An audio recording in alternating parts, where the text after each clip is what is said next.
1.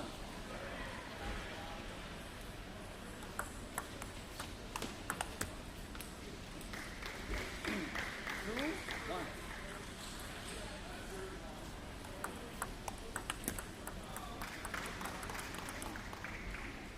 2, 2.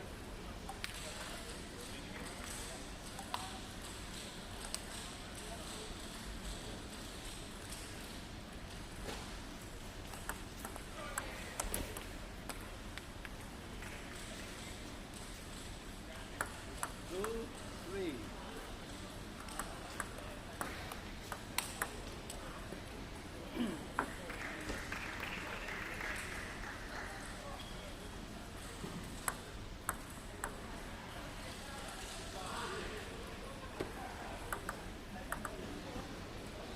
4, 2.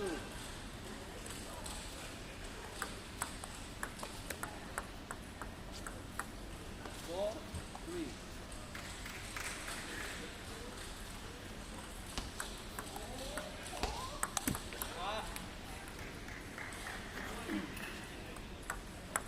3, 5.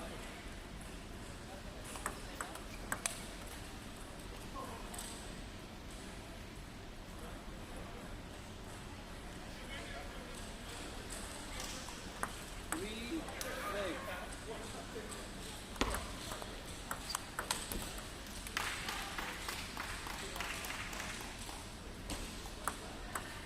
6, 4.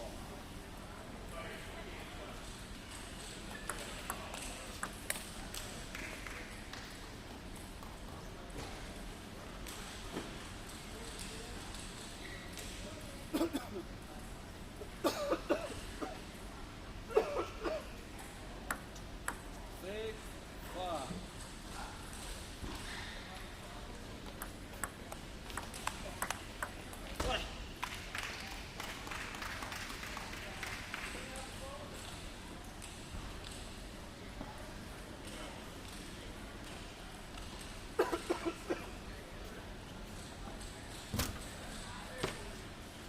6, 6.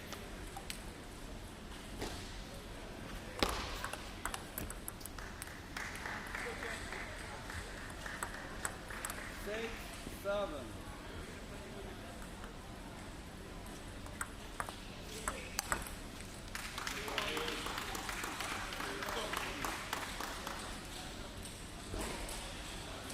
7, 7.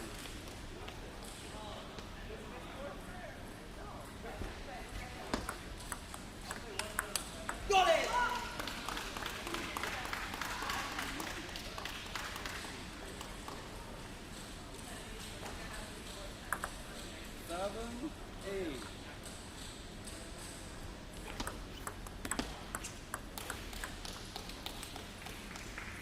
8, 8.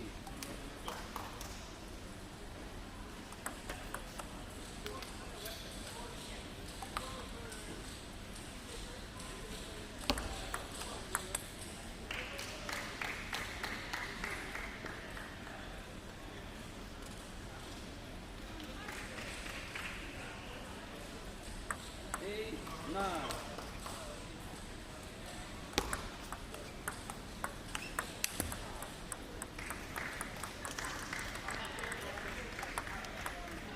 10, 8.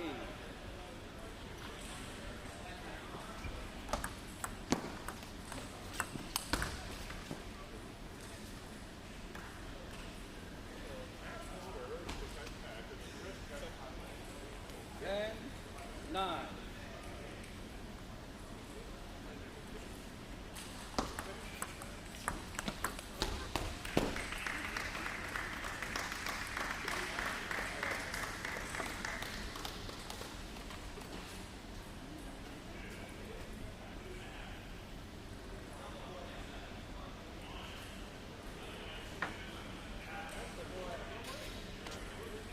Edgeball. Ball. Chance. Chance. Chance. Chance. Oh, it's already right here. Right here. Oh, thank you.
Second game, chance going to start 0-0.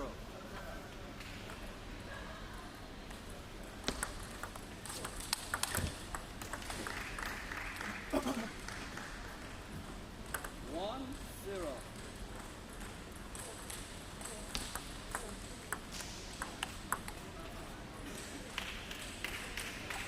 One, one.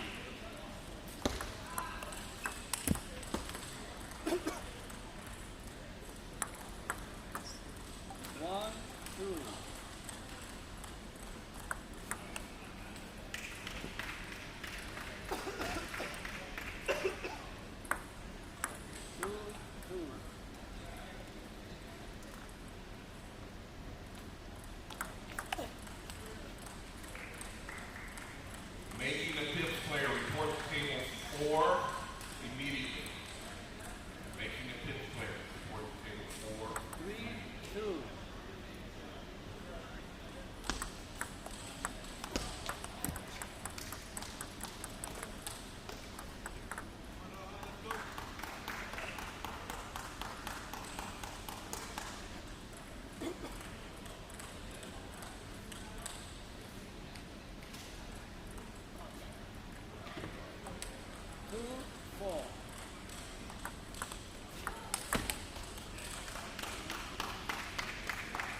leading 2-0. We're going to start now. 0-0.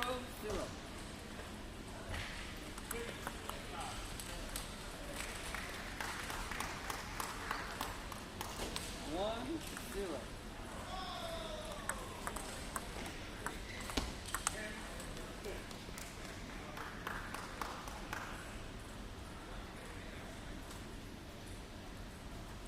1-1.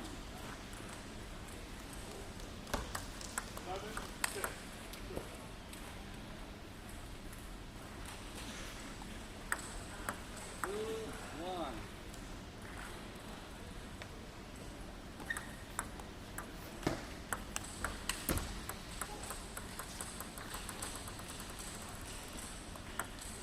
6 point yet, okay? 2-2.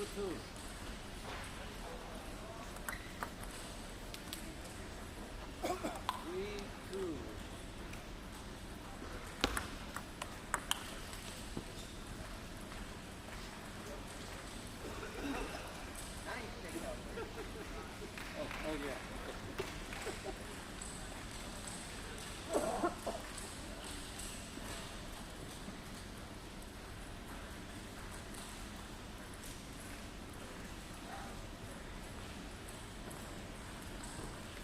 3-3.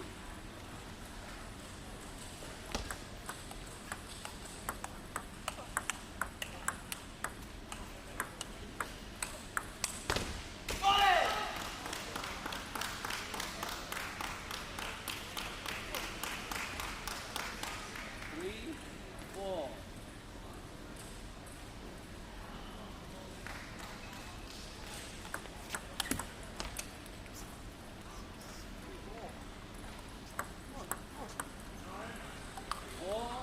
4-4.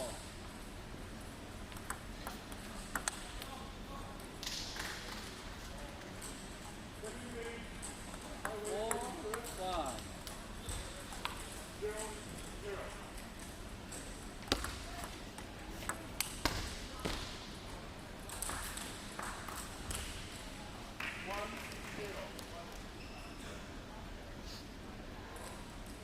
6-4.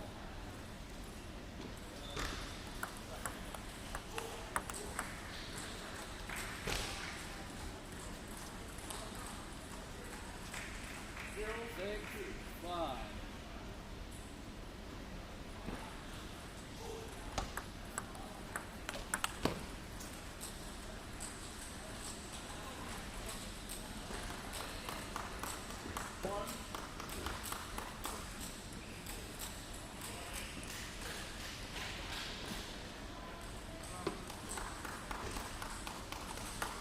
5-7. Table split.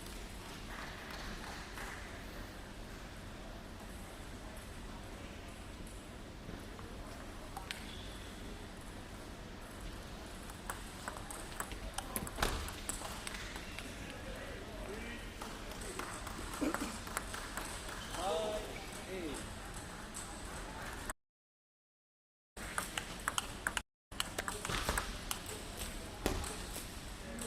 6-7.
chosen? Blue or white? Blue. You see? And which side you want? 2 minutes?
Ready?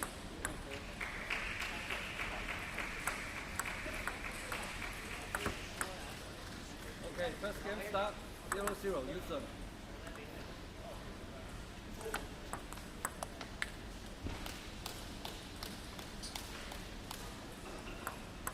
Zero, one.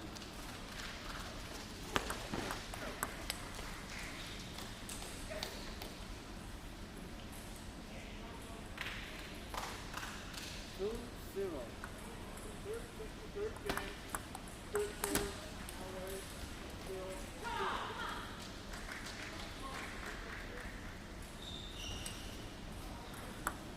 Two, one.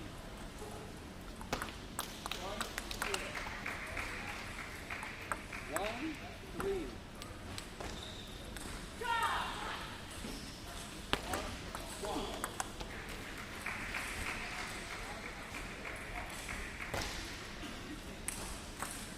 One, 4.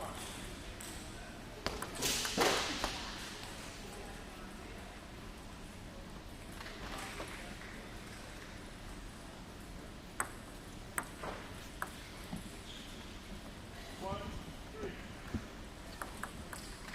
4, up. 4, 2.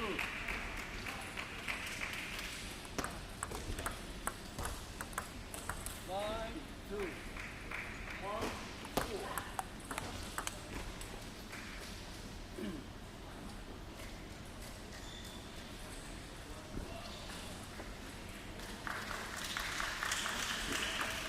2, 6.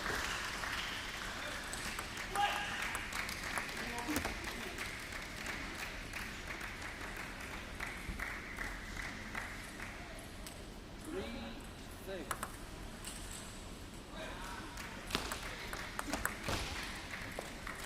You can't serve the ball inside the line, okay? You have to start the ball outside of the end line. Sorry. 3, 6. 5.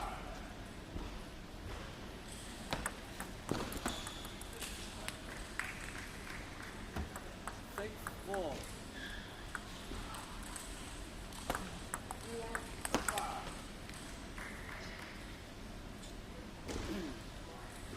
7, 4.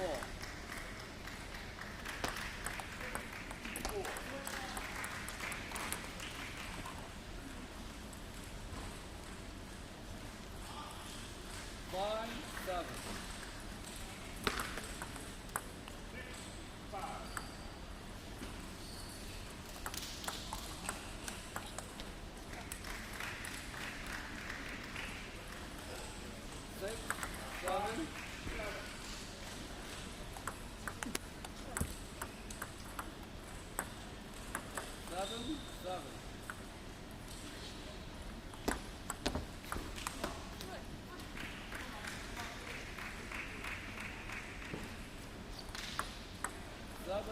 8.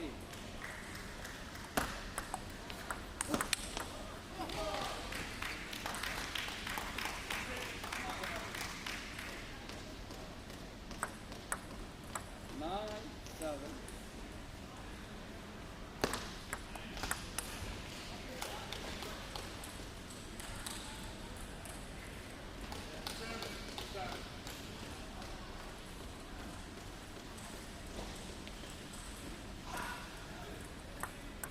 9, 8.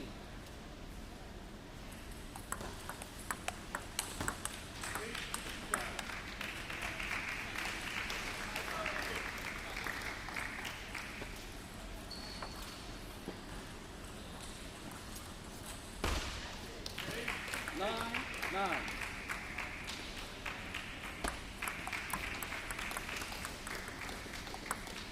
10, 9.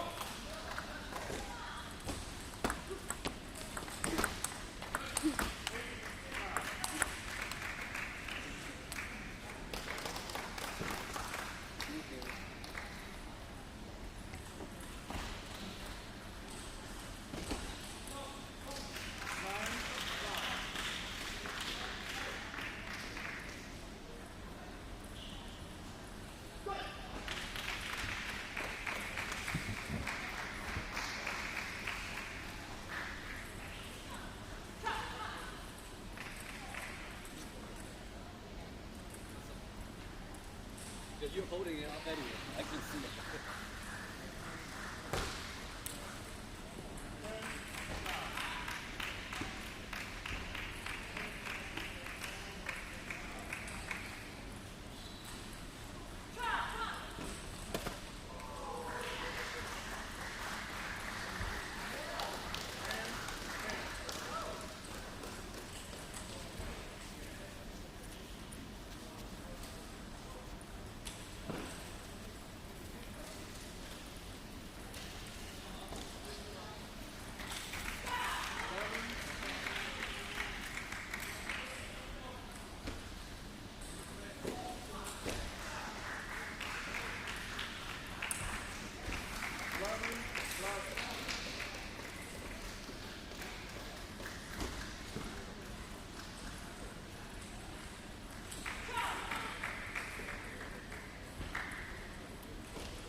Okay, so second game, Michael will serve 0-0.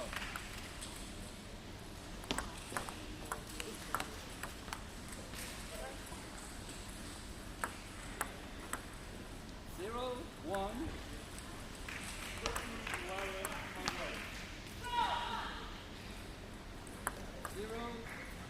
2-0.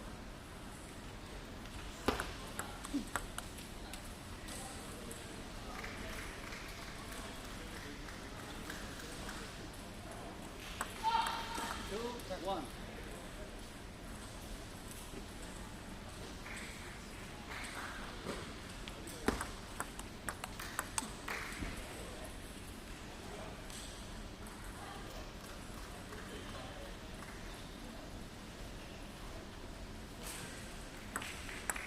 1-3. 1-3.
score leading 2-0.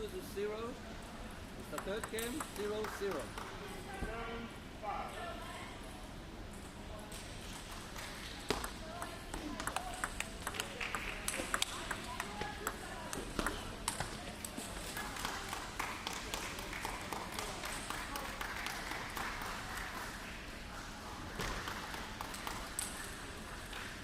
One, zero.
Three.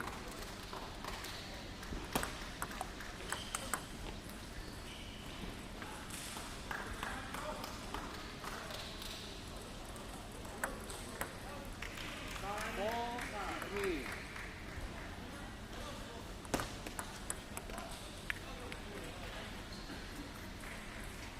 4-4.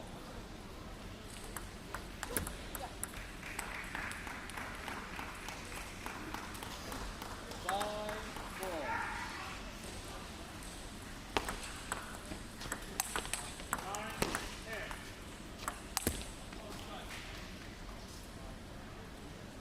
5-5.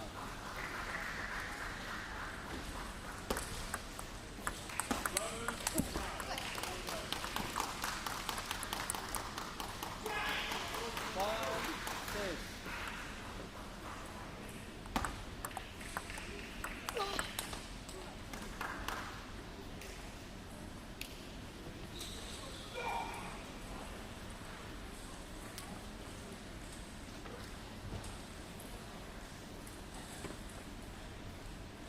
7-5.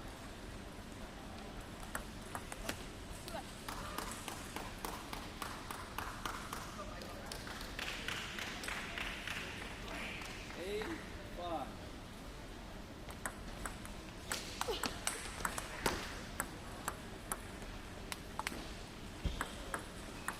6-8. 9-8.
9, 10.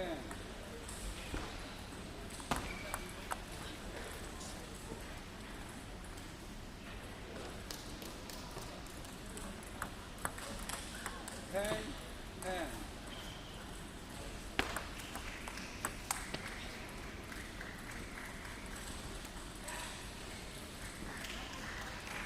11, 10.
Okay. Okay, so you want that side? Okay. 2 minutes.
Okay, game start at 0-0. One's going to serve.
1-0.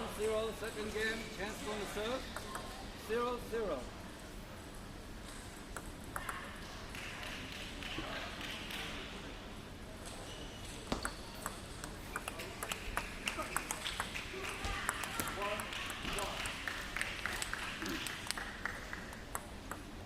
One, zero.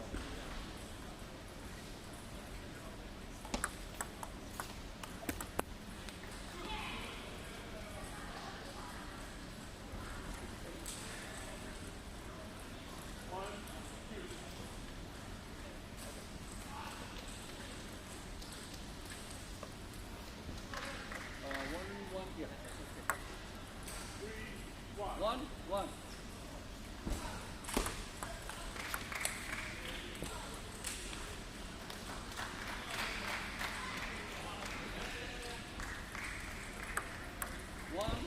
two.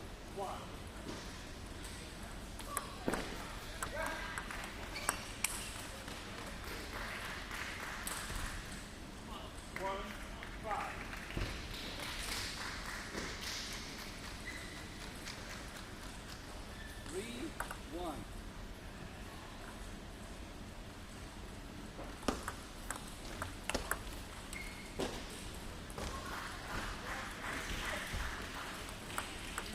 Four, one.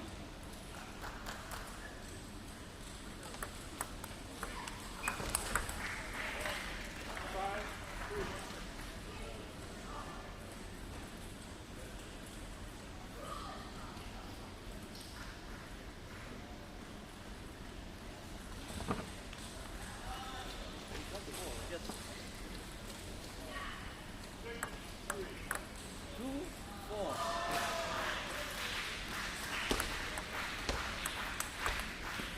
All up.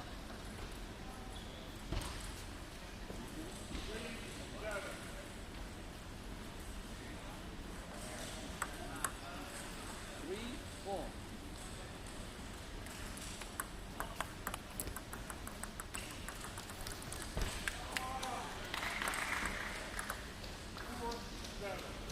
Five, three.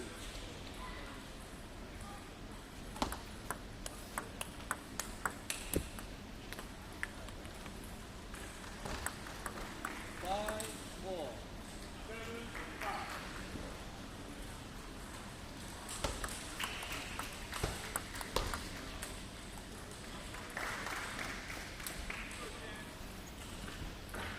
Five, five.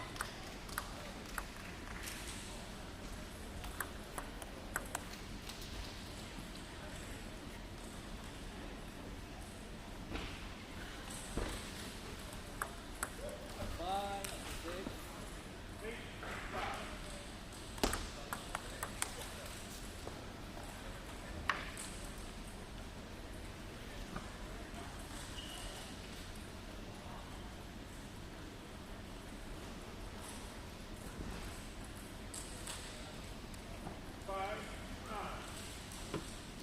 Seven, five.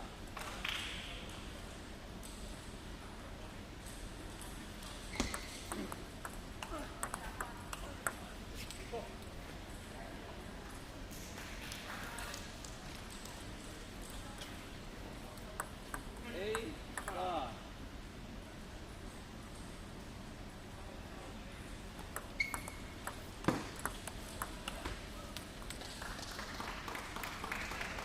Six, eight.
it's okay.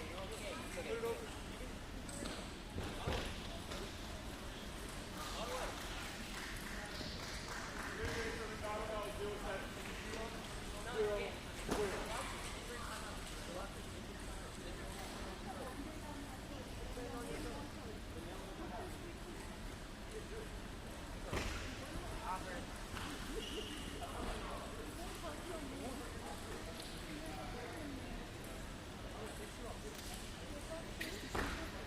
Oh, it's okay.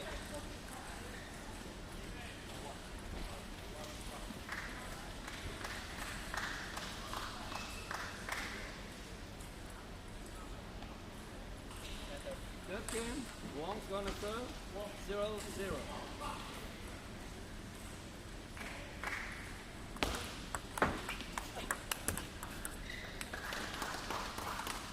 One, zero.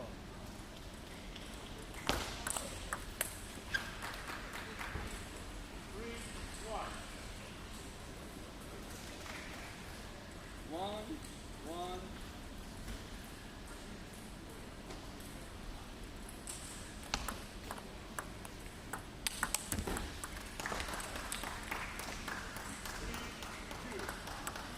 One, two.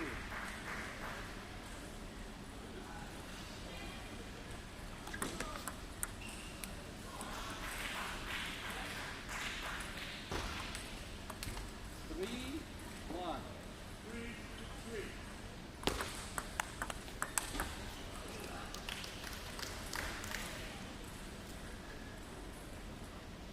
Three, two. Yeah.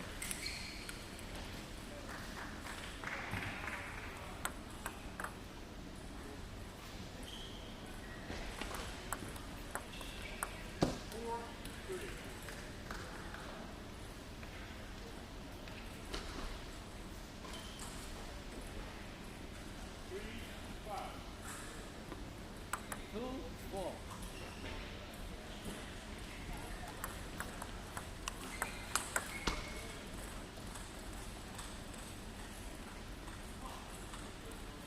Two, five.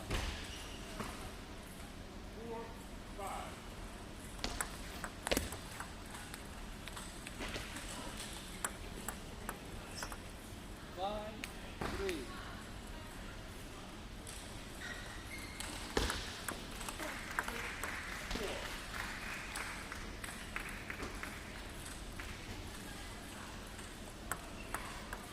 Six, three.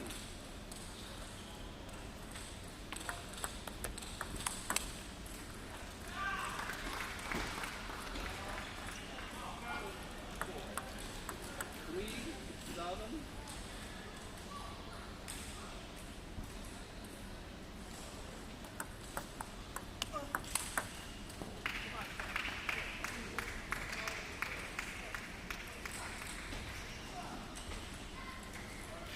Three, eight.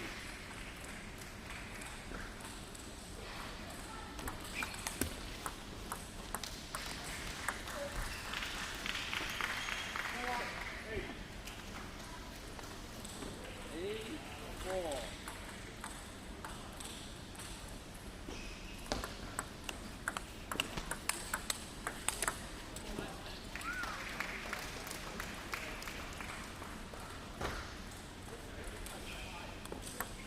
Nine, four. Yeah.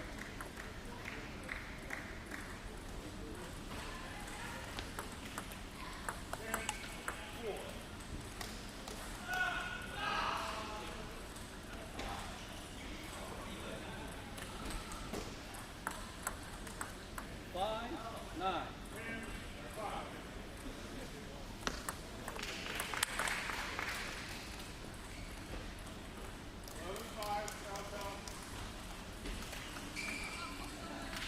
Six, nine.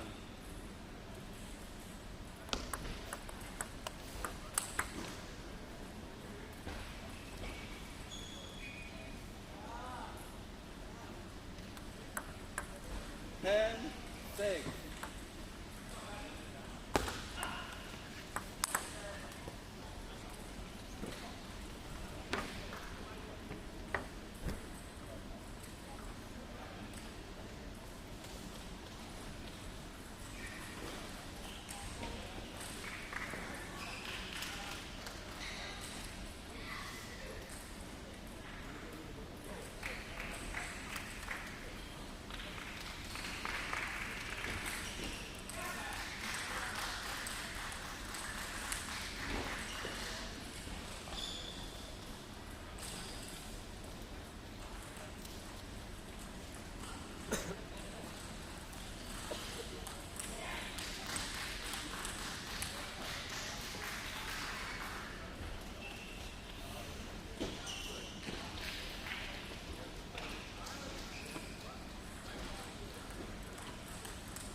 2-1, and he's serving on the fourth game.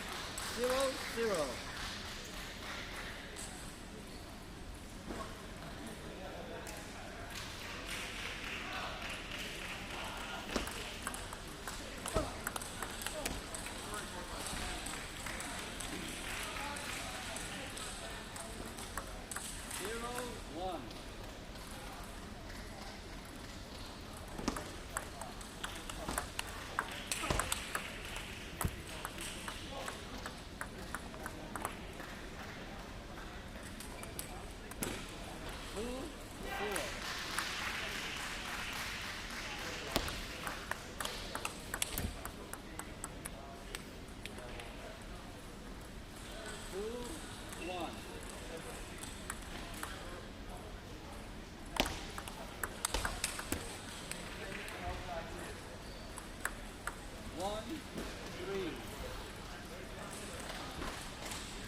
see it. I'm the beautiful one.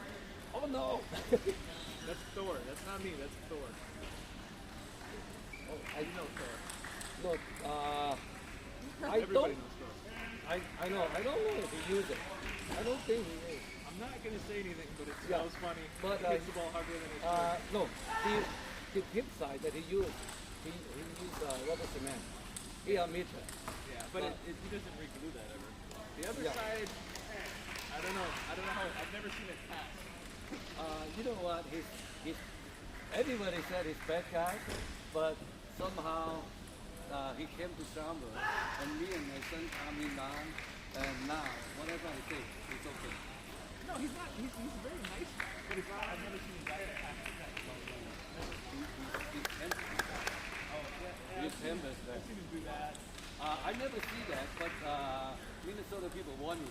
Are you from there? I've seen him throw stuff. You know Chile? Is she playing in there too? Who? Chile. He's in Russia. Yeah, yeah. He's a wonderful he's guy. my friend. I like him a lot. Okay. You can So, choose. no. He Okay. chose one time, right? Okay, no, it's good. okay. Wait, what are my options? Blue and white. Two poker chips together. Blue. Okay, blue. Feeling pretty good about that. Yeah, okay. That might be the only thing I win all day. Okay, you want I'll take six. sir? Okay. And you, that's okay. 2 minutes.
Ready? Okay. Let's go going to start the first game 0-0.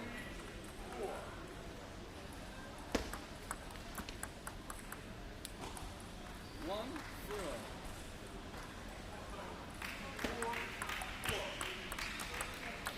0-2.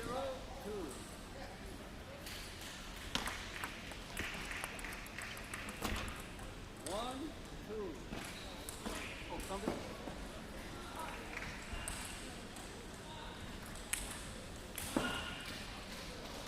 Go, Michael. 5-4. Cheap label. Okay, 1-2.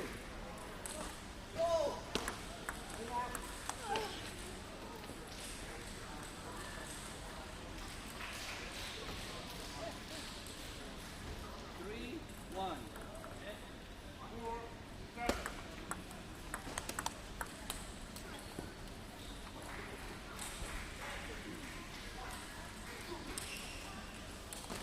Three, two. 8-4.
5.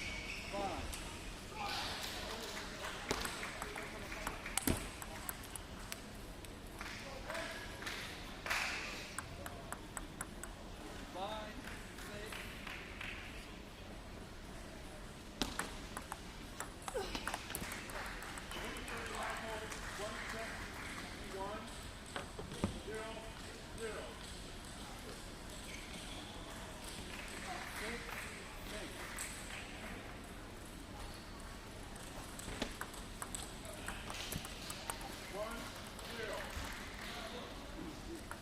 Six, 7.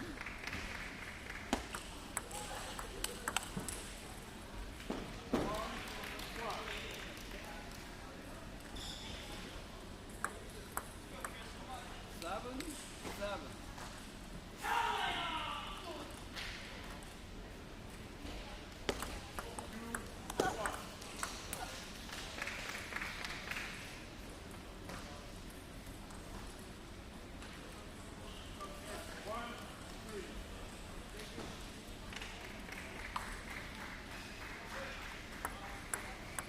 7, 8.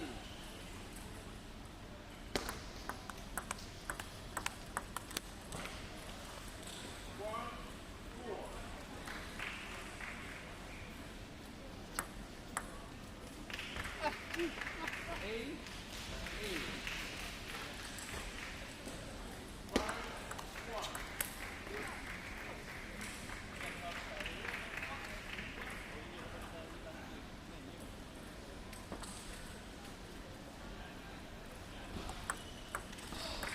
8, 9.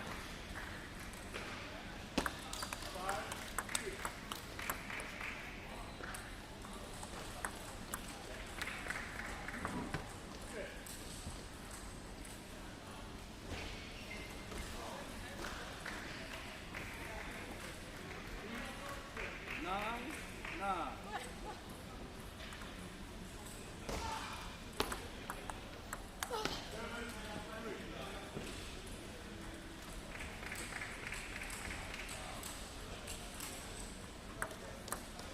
9, 10.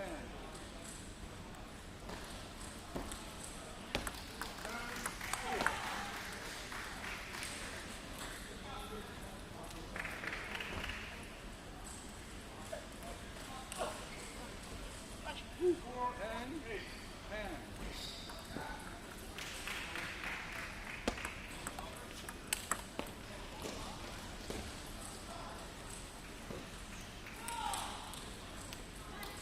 10, 11.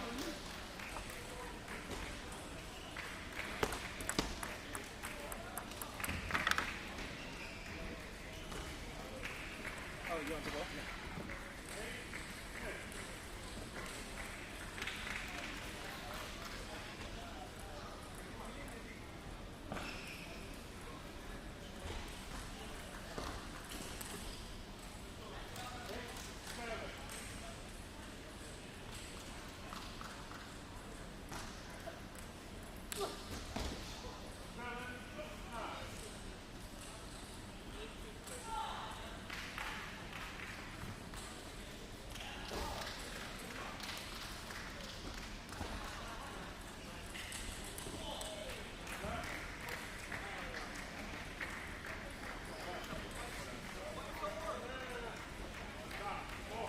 Second game, Peru going to Czechoslovakia, 0-0.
7-5.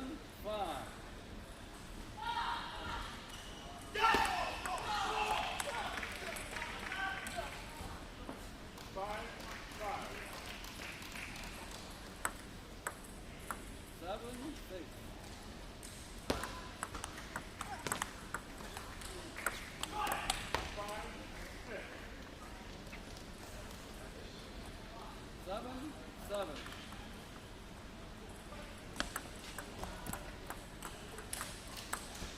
8-7.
First leading 2-0 and he's serving in game 3. 0-0.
I'd like to welcome everybody to the America's Team Championship 2016. My name is Roger Dixon. I'm here in beautiful North Barrington, Illinois. And we're getting right into the first division matches. You Don't Have a Chance, Friend. And this is Westchester Warriors. Right now, Chris Sebas from Minnesota is up 2-0. kind of should be the favorite in this particular game. A little more experienced match player, a little bit higher rated.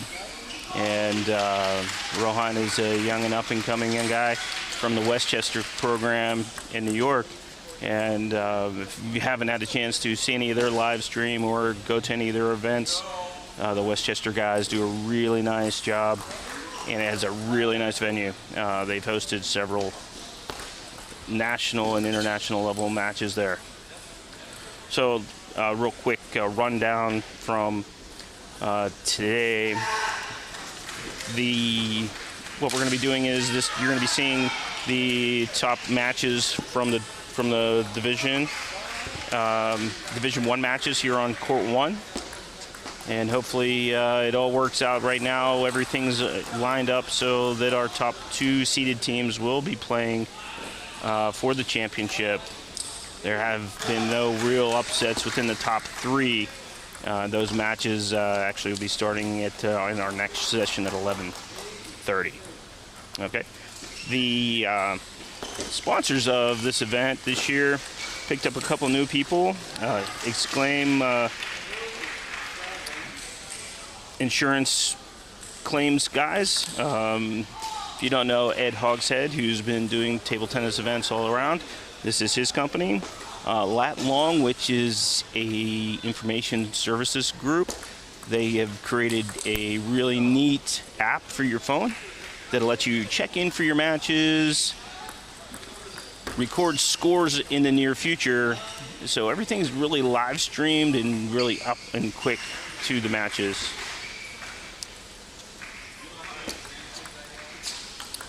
The other sponsors here, Edgeball Table Tennis, which without Edgeball this year doing a lot of the organizational work, the America's Team Championship would not have happened.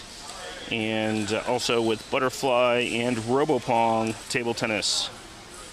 If you recognize my voice and spoke to me on the phone, yes, I do work for Robopong, but I also am an active coach and table tennis player. So I come to a lot of the events and really enjoy kind of growing our sport through technology. So enjoy coming out doing the commentary for the matches.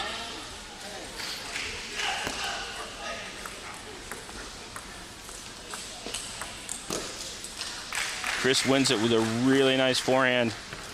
That's the strength of the 2300 level plus guys, is they can get into these kind of topspin rallies and be able to finish points from anywhere on the court. I'm looking to see that puts them up 3-1 against Westchester. And I'm trying to see the next match would be... Okay, there's a chance. I believe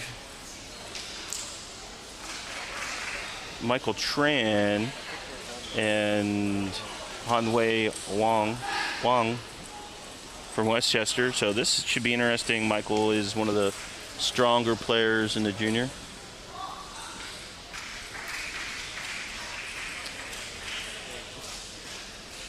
So getting a little information that these scores that I'm looking at out on the court have not been updated. So that actually finished the tie. Oh, okay, so we're not going to see Michael Tran this time. That's kind of a shame. We would have enjoyed getting to see him play one of the stronger U.S. Junior players and one of the higher rated guys here. So we're getting ready for the next round, because actually you see on the screen where it says 2-1, it is actually 5-1. So, all right. So again, we thank you for tuning in here to the America's Team Championships 2016, and thank our sponsors Exclaim, Lat Long, Robopong, Butterfly, and Edgeball Table Tennis.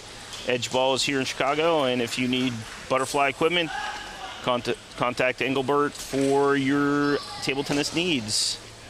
I'm going to be having some guest speakers coming on with me during this little time here in between. And there's your match scores from this round. And Chance Friend with a nice win over Han Wei Wong from Westchester.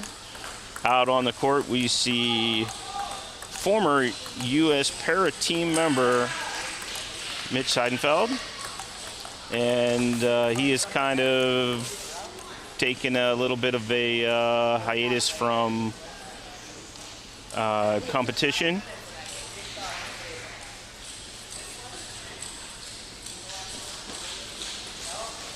No, okay. You guys couldn't see it because we had the scores up, but Mitch is. We had him out warming up on the table because they have a match coming up out here.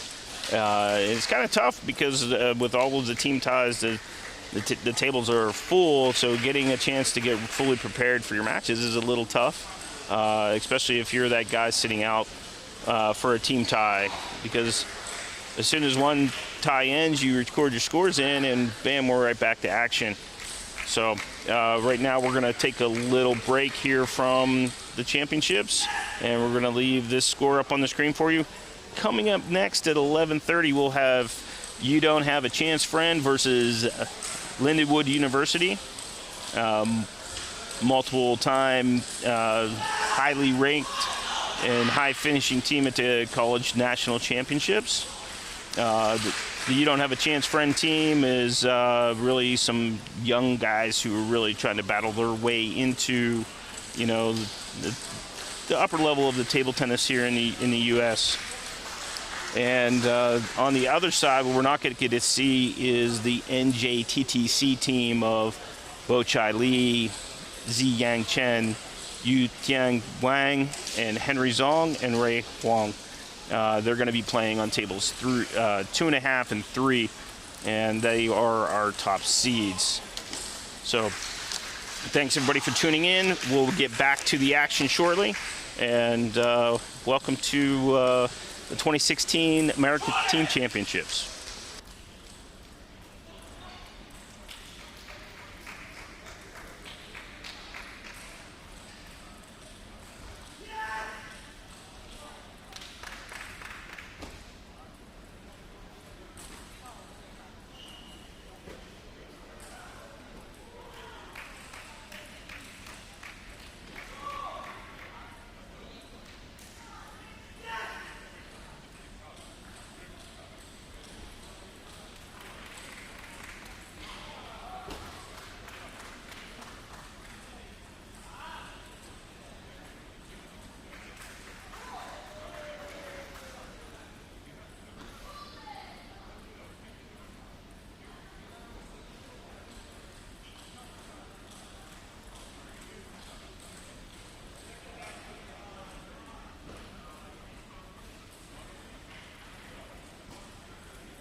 European champion player.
was ready to go. Oh, I don't know what that is.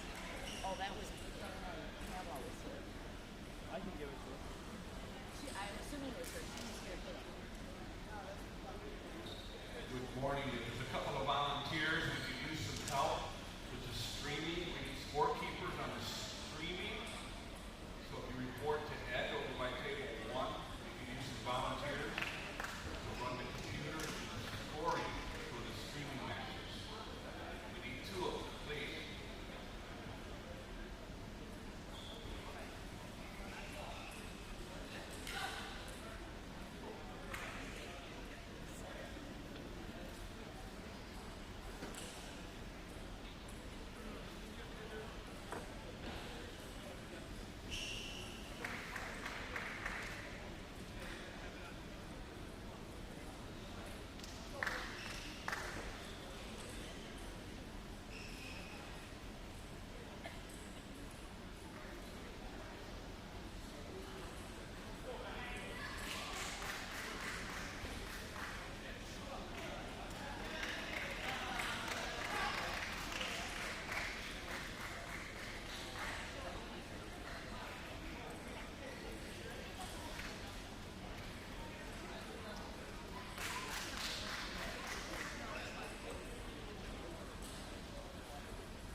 Okay. One side's blue, one side's red. Who wants to call it? He's calling blue. Oh, that was a bad one. And it's blue. I received. He chooses to receive. You have your choice of ends. What, Yes. that side or this side? He gets one choice whether he wants to serve first or not, and then the other choice is first and So you get your choice of end. This end. Okay. Okay. You guys got a ball? Got one and only ball. All right. Your 2-minute warm-up starts now. Okay?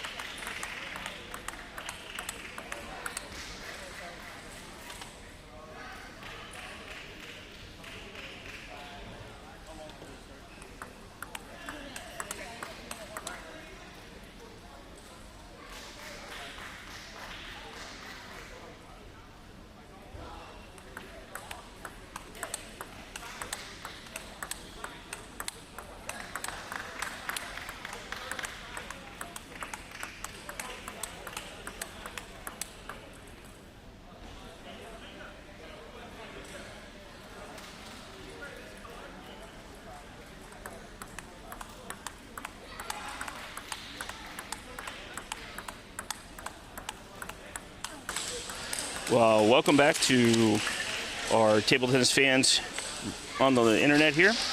We're getting ready to start our next round of matches. And this team contest will be the guys took they flipped sheets on me here. Okay, so You Don't Have a Chance Friend featuring Chance Friend and the Lindenwood team. Looks like we're getting started with Chance Friend and Alex Lagaria.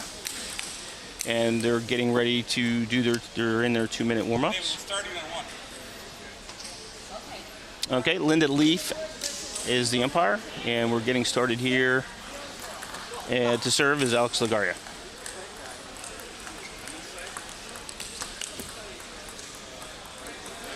Chance is a fully sponsored player with T-Bar.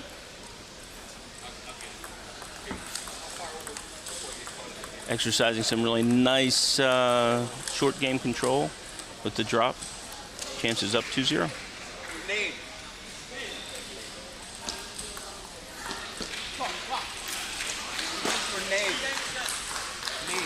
All right, so thought he set it up pretty well. Just didn't get the ball in.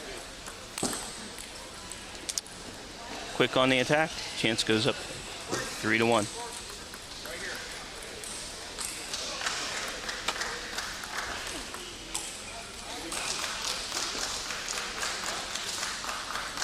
Being a lefty, Alex gets to open, but it opens into Chance's forehand, and that time was just wide enough. He couldn't do a good one with it.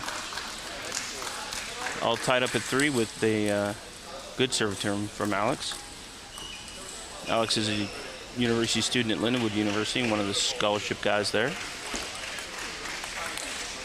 One of the perennials collegiate national finalists. The Lindenwood University team offers a lot of different courses of study and attracts a lot of international players. So a strong South American contingent from there. Really nice play serve from Alex, and it got it 5-4.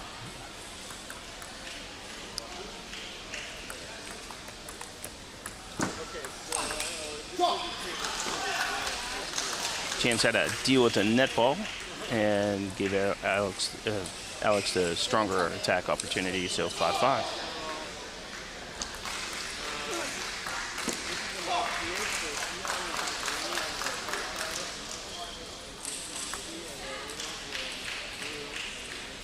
A little too careful there.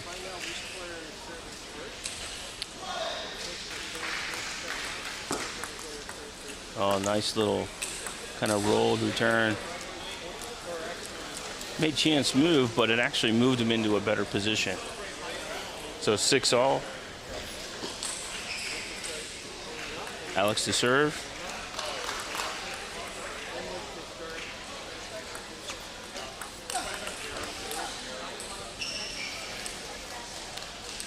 Definitely hard to adjust to the different speeds that these guys play at.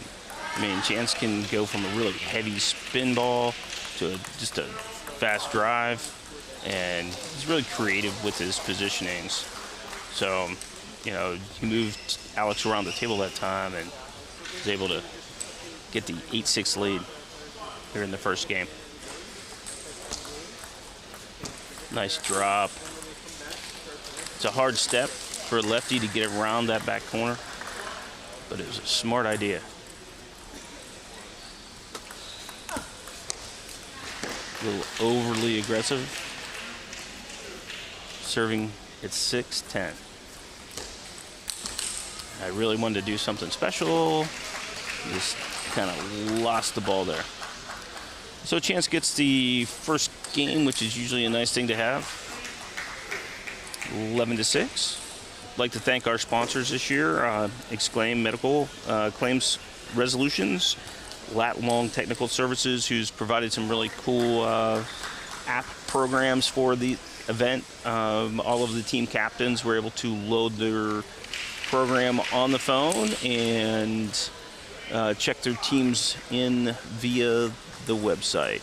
So it was really neat to see technology getting more involved with table tennis. And thank the guys from Lat Long for stepping in. Engelbert Solis from Edgeball Table Tennis. Without the Edgeball crew stepping in this year, a lot of you guys know them from the event they did here in Chicago last year with all the international guys. And he runs a lot of stuff really well. So we appreciate Edgeball getting into the fray here. Robopong was involved, and also Butterfly with all of the tables and balls for the event. Nice topspin rally in that point. Alex getting the first point. I tried to do a little misdirection and just a little bit of too far out on the racket to make it spin in. So 1-1.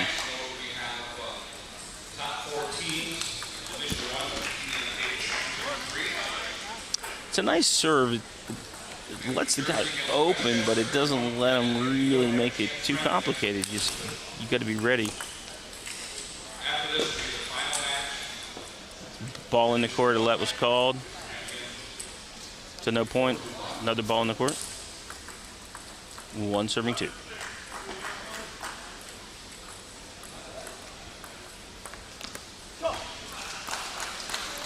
So with a little bit of a net help there, Alex gets back to 2-2. You noticed a lot of people kind of congregating around the open division, first division teams to watch this grouping play.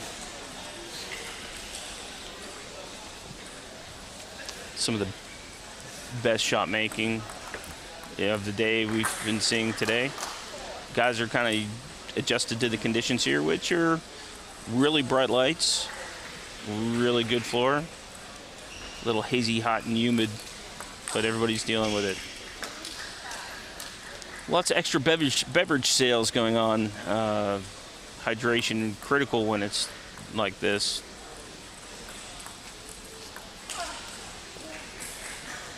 Alex getting a little frustrated. He's seeing the ball that he wants, and it's just not quite where he wants it. So just getting it to go just a little out. Beautiful drop on the serve. Really good hands on Alex, being able to control that ball short.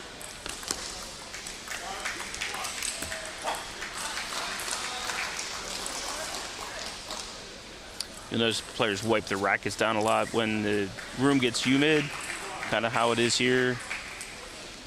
The surface doesn't quite feel like it does when it's totally dry. Chance attack strong, but right into the really good block from Alex Lagari.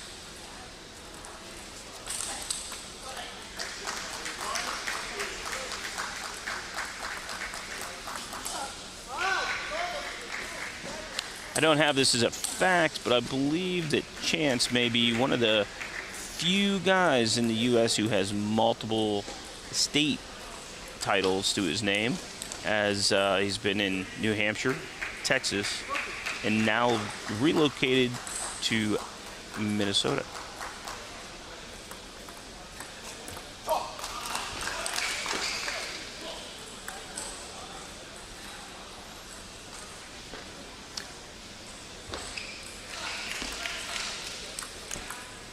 Nice placement from the forehand up the wide forehand line.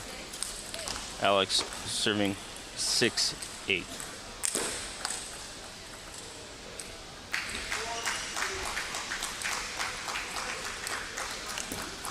Nice reverse serve. Put the ball really tight on Chance's body.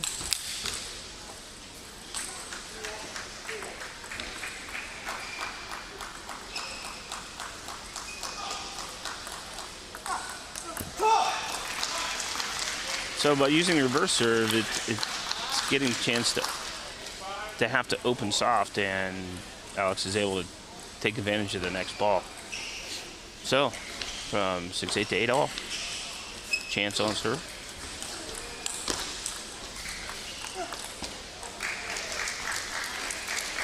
It's a little unlucky with the ball hitting like right near the logo of the rubber on his handle.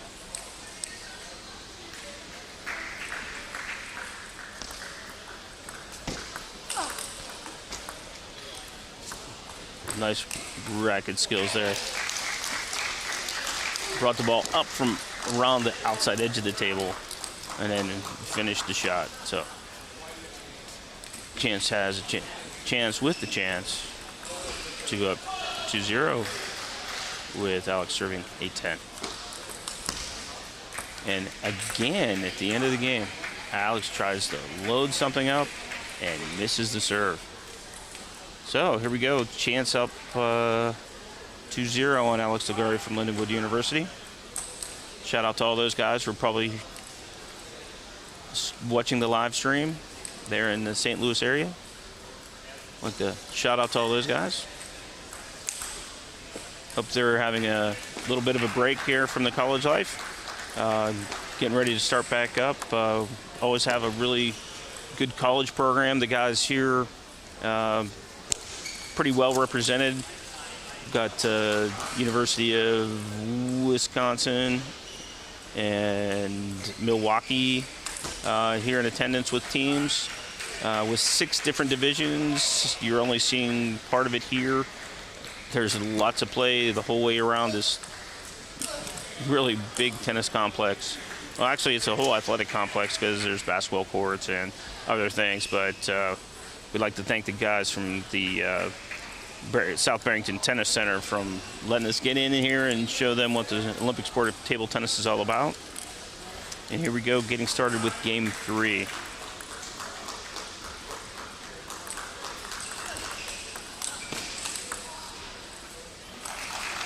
Chance is probably pretty relaxed with the 2-0 lead and knows that if he can just keep the pressure on Alex, that he can get through this 3-0. You know, Alex is a fighter, and he's definitely going to make Chance work for this.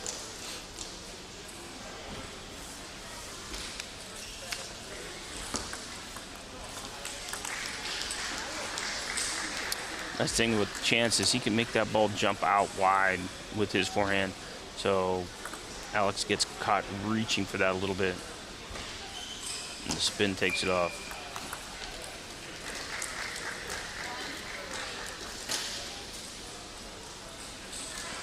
Alex has got to be careful he doesn't get a big hole here.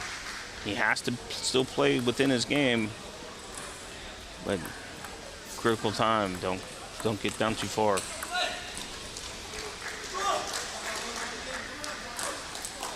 Alex got the ball in the middle of the table, gave Chance the opportunity to go either direction, kind of froze him, and then went wide to the backhand.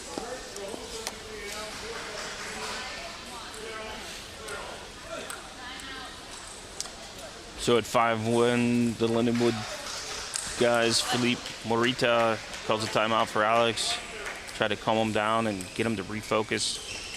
Linda is going to put the timeout tag on the table. I want to thank Linda Leaf and all the umpires for taking the time out of their nice Memorial Day weekend to come out and make sure that everybody has a chance to play fair.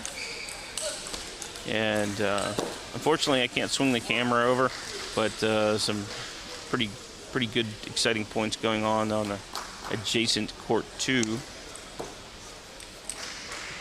It's one of the New Jersey table tennis guys over there. He's hit some crazy shots right there. It was a really hard driven loop that just turned sideways on the young guy that he's playing. Okay, so back to our feature match. And Chance serving 5-1.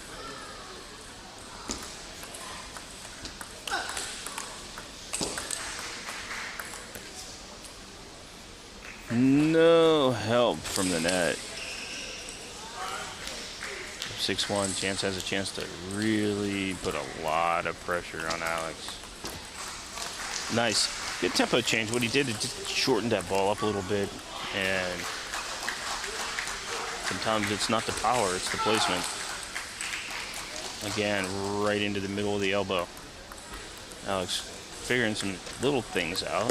It's a good, that was a really high quality shot from Alex. Got around the corner, a lot of pressure on the ball.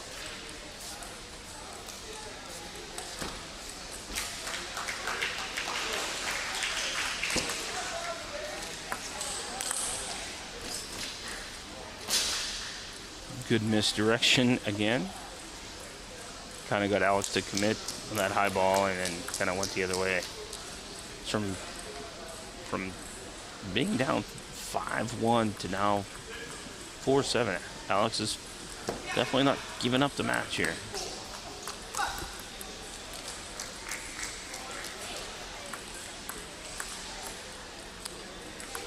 So the intervals of 6, you can walk over and towel off as Chance does now. It's, like I said, a little bit hot and humid in here.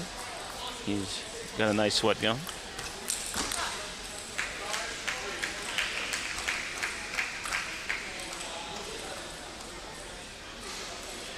Alex wanted to win his points. He's trying to get open, but just a little bit of a bad ball. High risk, high reward serve from Alex.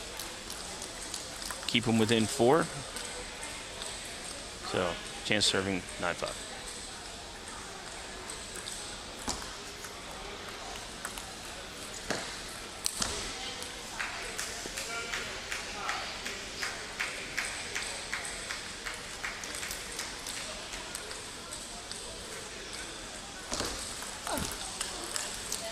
Tried to open on that serve, and Chance has a good variation of those. There's a lot of motion, lots going on. Tried to open it hard, and Chance Friend takes the first game for his team, or the first match in this challenge. So now the You Don't Have a Chance Friend team is up 1-0. Our second game is going to be Michael Tran here closest to me, walking with the grayish shirt on, versus Philippe Morita, showing some band favoritism with his choice of shirts. Sporting the headband, probably, which is not a bad idea, because Michael's a little fighter, and there's going to be a lot of points getting played. Apparently, Alex left a little extra precipitation on the table, so we'll taking his towel and getting that off there for you. Linda taking over this officiating duties. Red, we're calling red. And it is blue, it's your choice. Who chooses to receive, you have your choice of end. Chooses that end.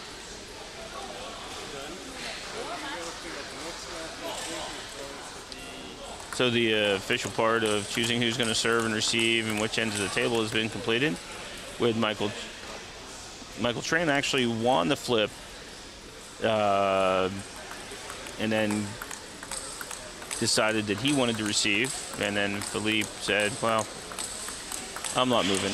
And so they're going to start from the side they started on.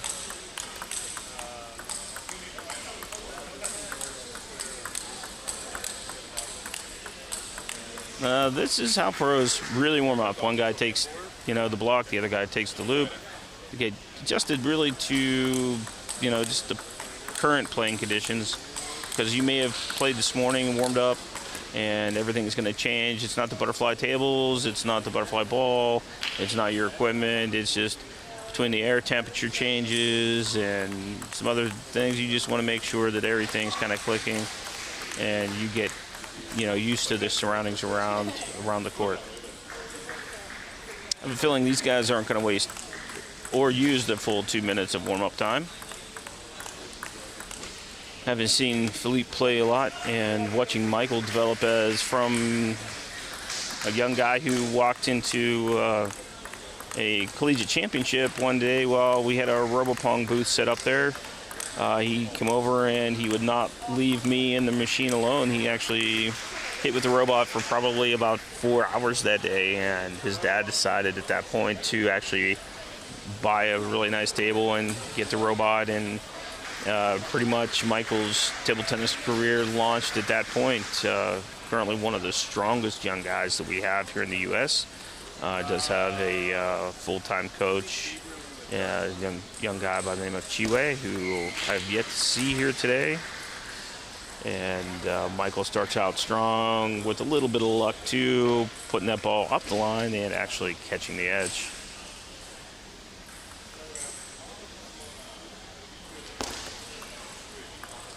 It's a net on that serve. So a reserve from Philippe. Looks like Michael started a strategy of trying to get Chiwe to move out of that backhand strong position and widen the court out a little bit. A little technical issue with the shoe. Never want to lose your footing.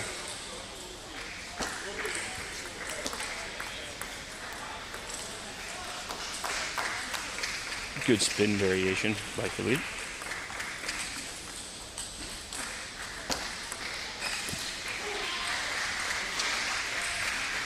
If you want to play fast, probably not a good idea to play fast with Michael.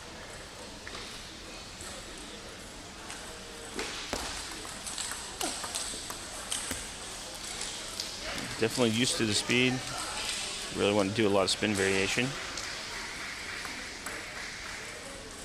He's kind of checking out his options on how he wants to play. Nice little backhand banana receive. Kind of the motion looks like kind of the shape of a banana, so everybody calls it the banana return.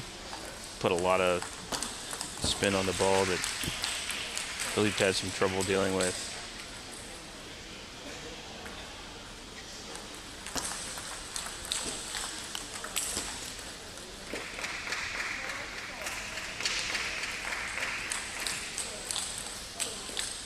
3-1 to 4-4.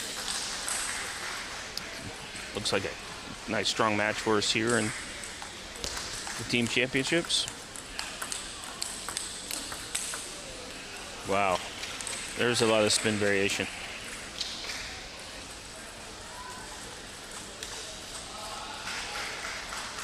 The third match for this team challenge, this team contest, has actually been started on the table on the other side. So if there's a match result over there, I'll keep you posted on that one. They're just currently warming up.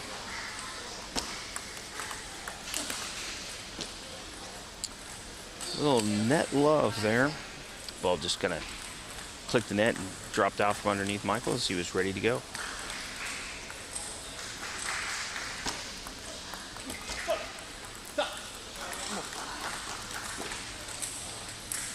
Tried to get the flip on the backhand and caught the edge of his racket. Straight into the net. The wood doesn't make the ball spin.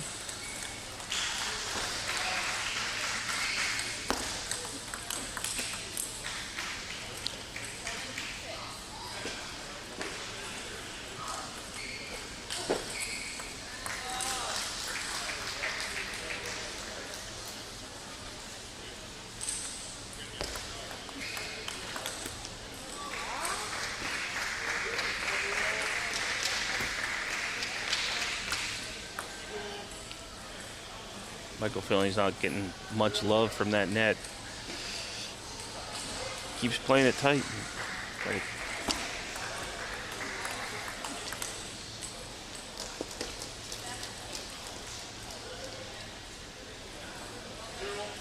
Definitely confident with the service game. He's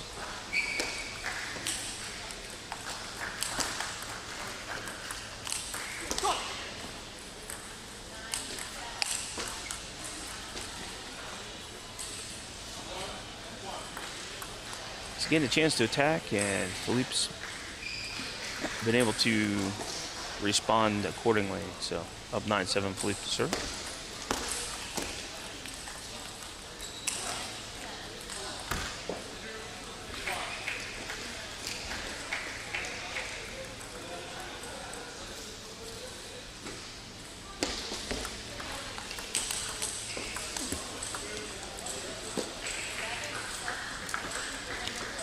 Once again, getting the attack. Philippe found a friend on the net, and Michael couldn't quite get to it. The ball just scampered away. Couldn't quite get to it. So Philippe Morita from Lindenwood University gets that first game. Very critical of those, how things go. Michael's probably gonna get some good advice from former U.S. para-medalist Mitch Seidenfeld from, the Minnesota area. He's been working a lot with Michael, not necessarily on the physical stuff, but more on the mental tactical area. That's the strength of how the para guys play, with tactics and strategy being the big thing. And, that really helps these young guys who, are quickly developing with the physical part, but, developing that game from the toolbox is sometimes kind of trickier. So Linda Leaf calls the players back to the table, getting ready to start game 2. Hopefully I'll get some people to stop by and check in with me and do a little assisting on the live stream. So I'm going to take a quick little break here, check in with one of my team members.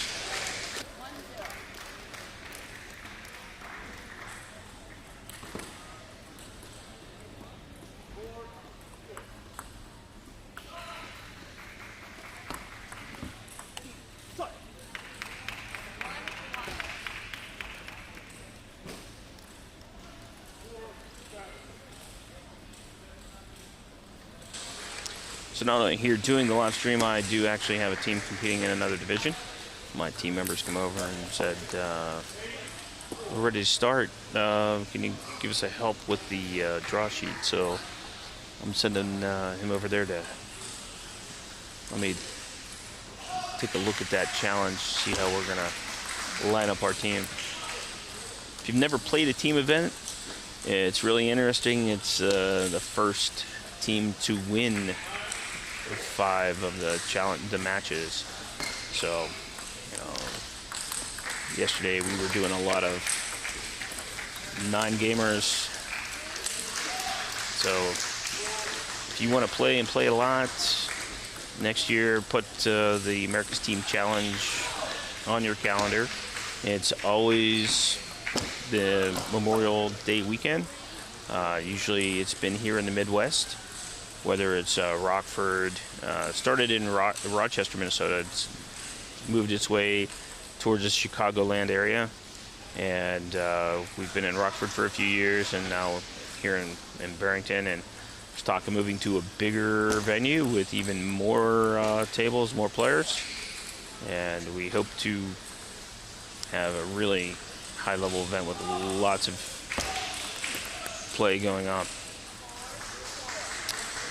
So Philippe's doing a lot of tactical change with the service variation, and Michael's kind of struggling to make those adjustments. When it gets into the point play, Michael's been able to get through the points. So the services, the returns, it's been a little trickier.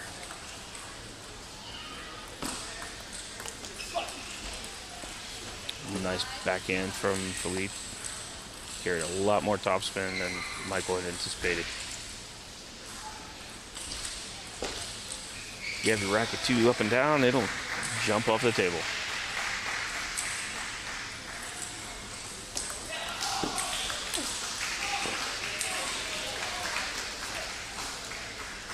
A little bit of an overswing from Philippe there. Just ripped that right out of the court, did not hit the table.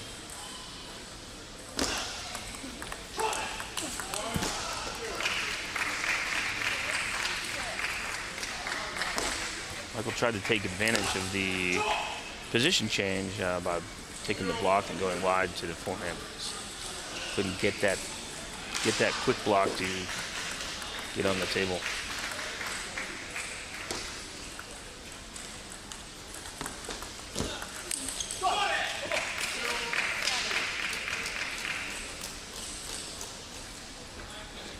Unexpected return from serve. Michael was like, how'd that happen?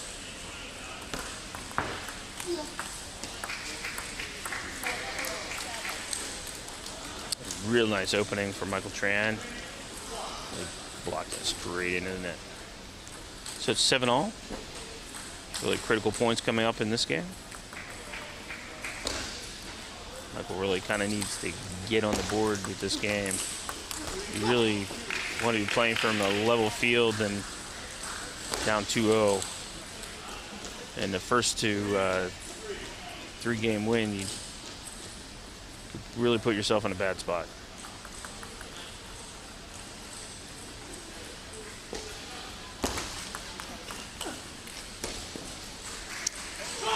The second time that he's lifted that long.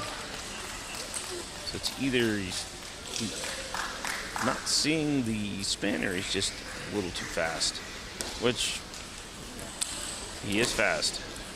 So all tied up at 8. Oh, really well placed shot from Michael Tran. Wasn't outside, just kind of jammed him on the block. Couldn't get really behind it. The body was in the way.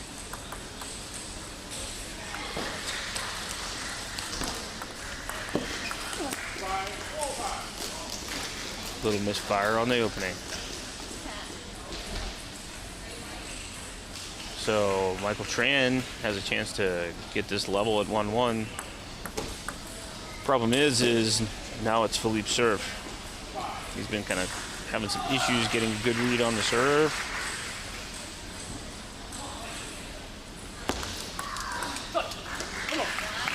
And again, struggles to try to open on that ball. Here we go. Can Philippe get this to a deuce game?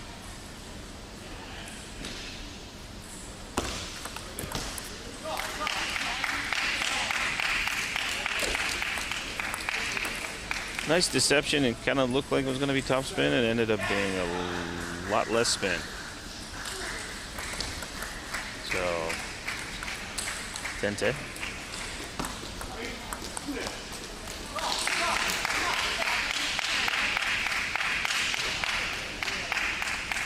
Very smart receive on Philippe. He didn't give him a lot back, and Michael overshot with the opening.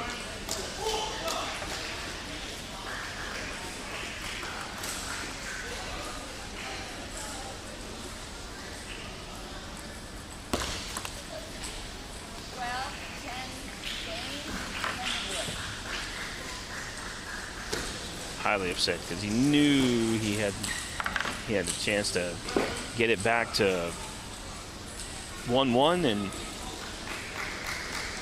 got jammed twice with the deep serve, and both times they were not quite as spinny as it looks.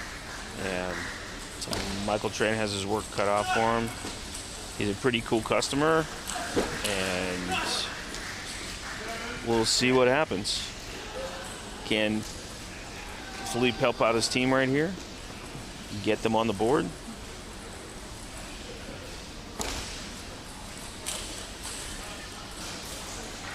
Or can Michael Tran solve the service mystery?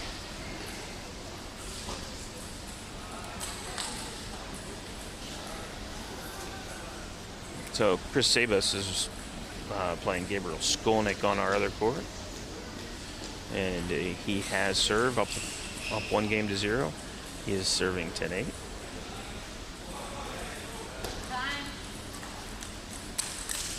And there it is. Chris finishes off. He's up with a 2-0 lead. Looking good for the You Don't Have a Chance Friends team in this challenge. On the board with 1 against Lindenwood.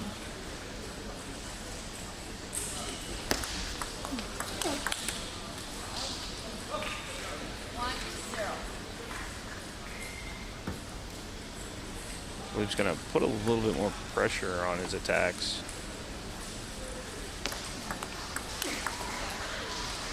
Let's see if Michael can take the heat. Coming back and winning that second game was very crucial for Philippe. So now he can kind of play with a controlled aggression and keep Michael under pressure. So Michael's got to make his shots. He's frustrated enough that he actually takes an early timeout, but I mean, it's smart. You know, you got to win this game. There's no ifs, ands, or buts, and you know you can't let it get too far out of control. So, being down 3, he needs to just reset himself and calm down, and hopefully we'll get it back to where he needs to be. So Linda Leaf there on point with the umpiring. The guy who calls the timeout can use the full timeout or not. Often in this situation, they'll use the full 1-minute timeout. Linda's on the clock, checking the time. And she'll call the players back to the table. And here we go. Back to action.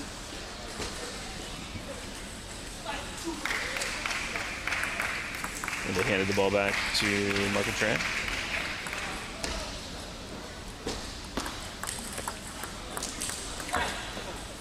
Heavy underspin to the forehand. Tried to drop it and went into the net.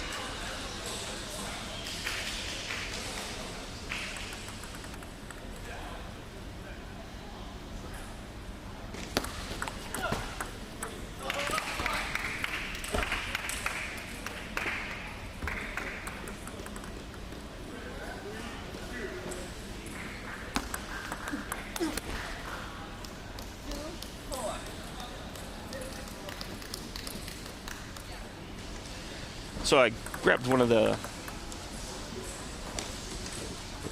players here walking by. young man that I know quite well, Seth Peck from Ohio. Got him to come in and help me do some commentary. Welcome aboard, Seth. All right, thanks. Nice view you got here. Yeah, it's pretty cool, isn't it? Yeah. So, have you got to play Michael yet? I played him a couple years ago. So, how are you guys faced into this tie? Faced into what? Are you guys into this division? We're gonna be playing them later today. Later today. Yeah. So I'm giving you a sneak preview up close and personal. So what do you think's the key to the match?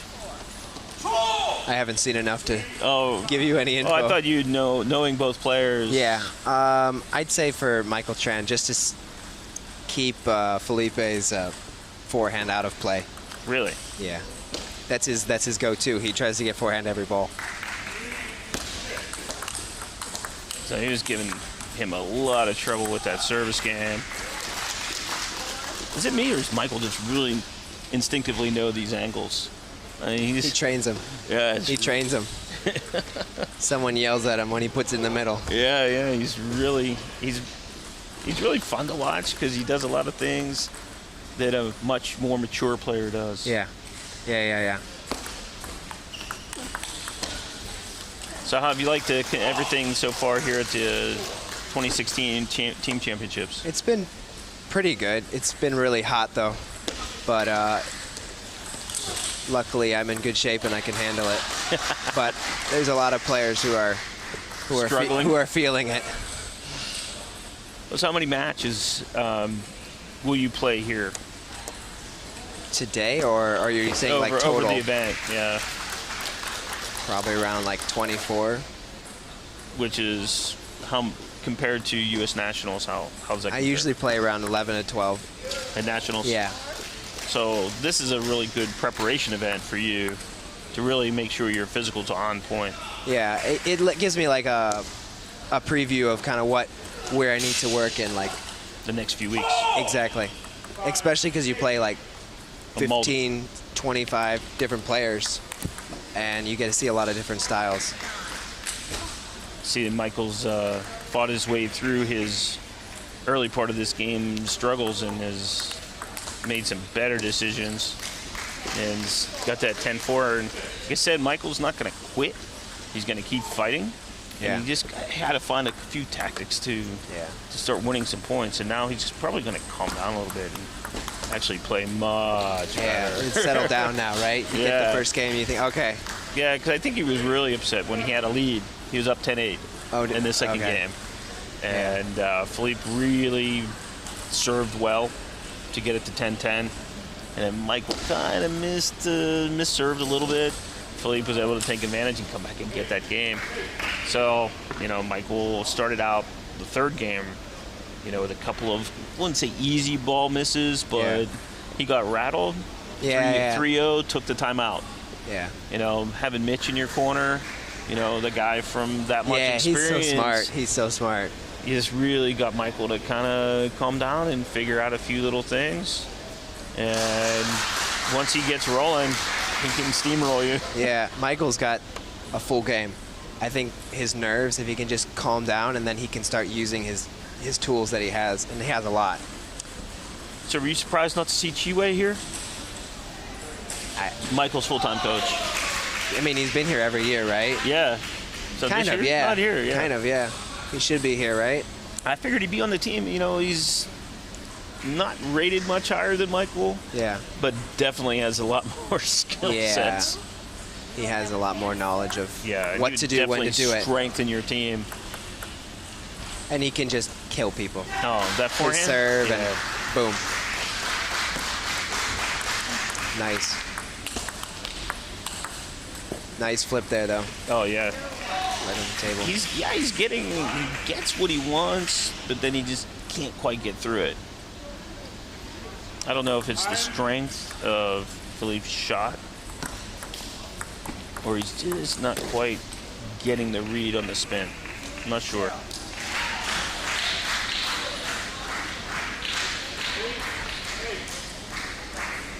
So have you had the chance to play the #1 seeded New Jersey team yet? Yeah, that didn't go so well. Not so well. No, they were having a lot of fun with us. So what was your seeding in the draw? We were, I think, like 5th.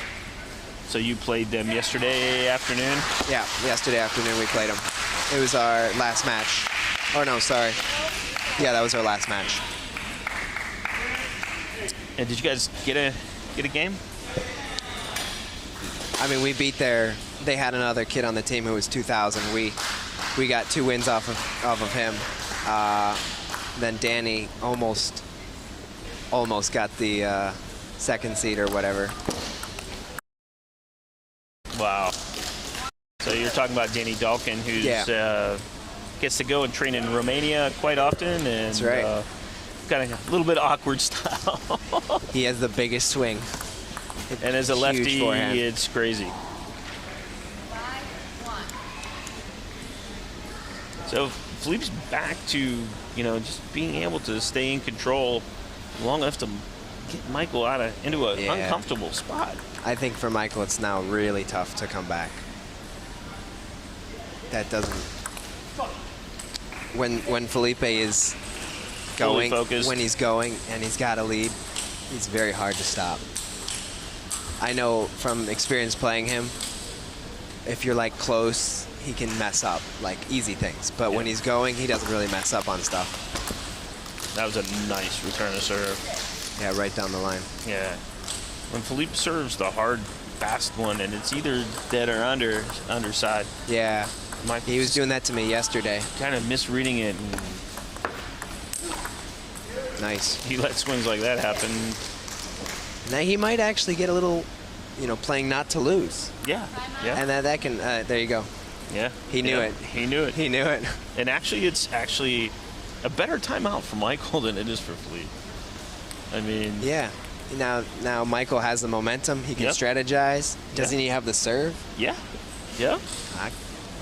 I probably would have not called the timeout. No, not right there. No, you have a 6-3 lead. Just play maybe one or two. One more point. Yeah, so one more get point. One more point. You get the serve back. Call the timeout if something happens. If he wins the next point, it's 6-4, and your serve.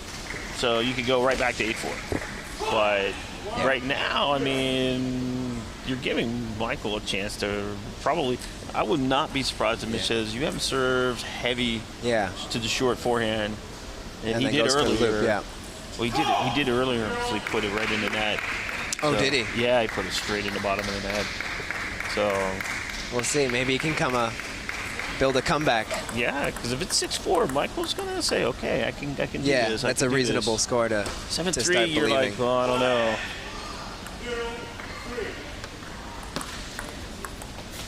Oh no. See, that was the nice touch ball. It kind of deadened it out a little bit. It kept it low, but it didn't have a ton of underspin. And then Michael felt like he had to give a Yeah, lot. Give a lot.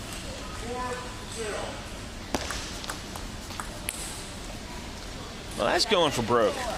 Yeah. No reason to. He wanted to kind of make a statement on that shot. And A little bit too hard there. yeah. So now it's like you were up 6-4 instead of up 7-3. Instead of being up 8-3, Yeah. you gave a little window again. There's that fast serve. He dealt with it that time, though. Wasn't the best return. It was just kind of Yeah, he got it in. kind of lobbed it in and then went backhand.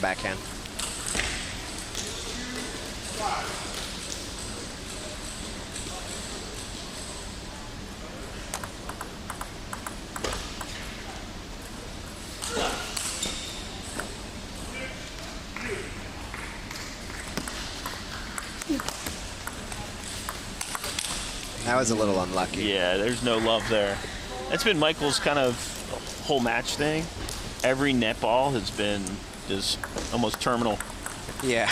I mean, nothing you could do with it. It's like He had a really nice step in flip and he had an opening to, kind of push Felipe back and then a net happened. There you go. outside edge. Cut the outside edge of the table. Kind of kicked a little funny on him. Yeah. Yeah. Because sometimes when the ball doesn't quite land fully on the table, it just kind of doesn't react the same way. No, yeah. Smart serve from Felipe to get out of that one. He almost put himself in trouble. Yeah. It was like Felipe was playing almost too hard to win. Yeah. And he gave Michael a lot of chances Gave an to opening. come back. Yeah. So with that, we have the Lindenwood team getting on the board, but unfortunately for them, they're in a bit of a battle on the other court. Gabriel Skolnick playing Chris Savis, and it's 2-1 for the You Don't Have a Chance Friend team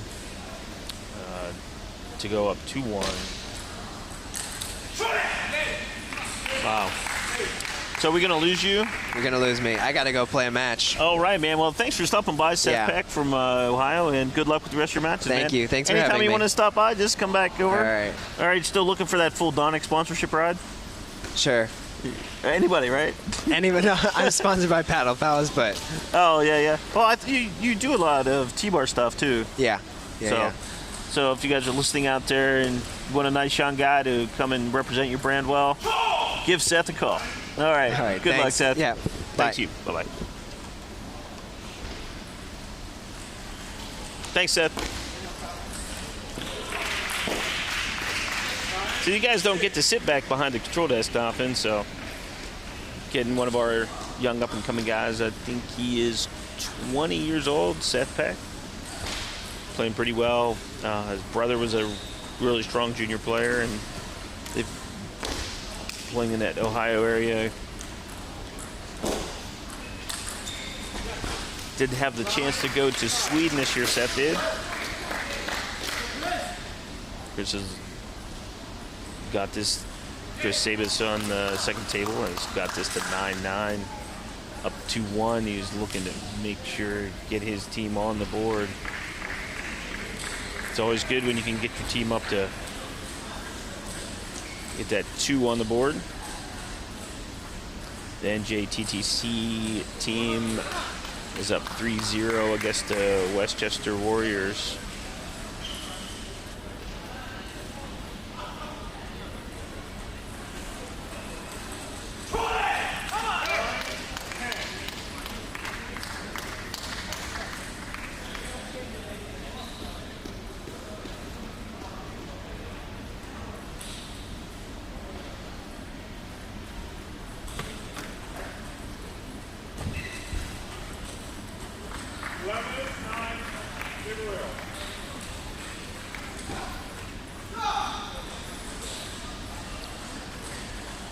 Hanging on for dear life,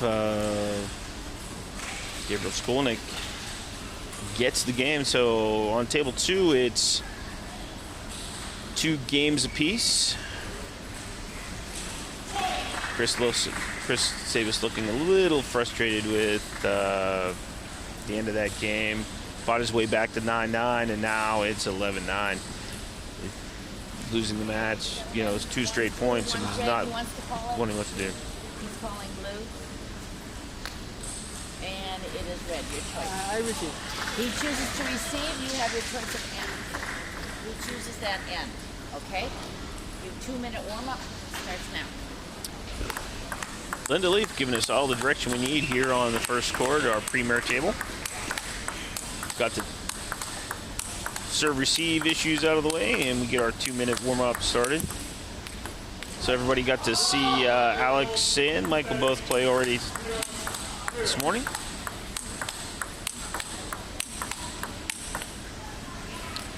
I believe Alex was a strong South American juniors player. Currently, I think he's in his junior year at Lindenwood University on full scholarship. One of the really kind of unique tools that they have in their toolbox is he's a really quality lefty, and when you're playing doubles, which all of the collegiate championships do, he gets to really help his team win those critical doubles matches. So once again, I'd like to do a shout out to the South Barrington Table Tennis Center.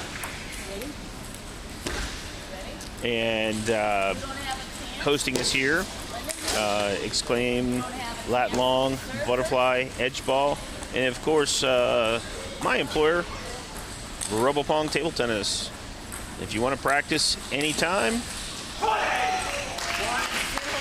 get yourself a Robopong Table Tennis table, a robot. All right, so we're getting started here on table 1. Michael Tran to serve.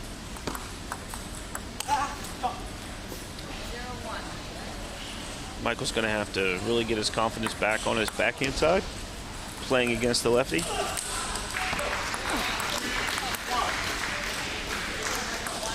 A little bit of a spin variation shot to make it 1-1.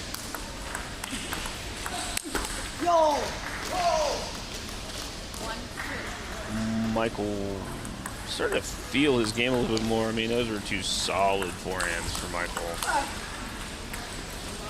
Alex could get himself in trouble if he tries to do this kind of counter-looping game with Michael. He's really comfortable with it and starting to really feel himself. Everything's moving together the way he wants this first game.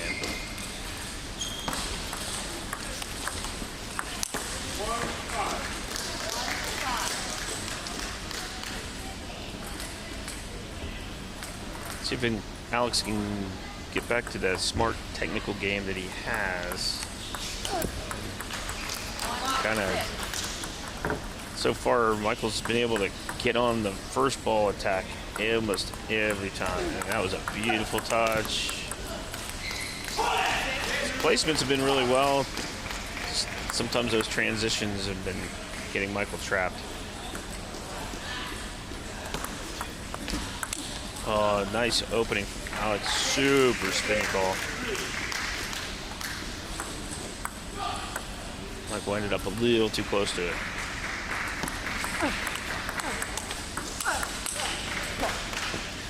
That's the first time that Alex is able to get through the whole counter looping rally, come out with a winning point.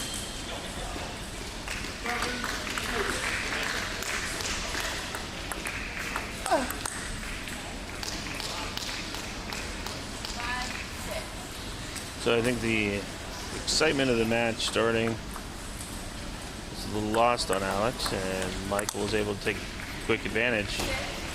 But now he's calmed down a little bit, and 6-all.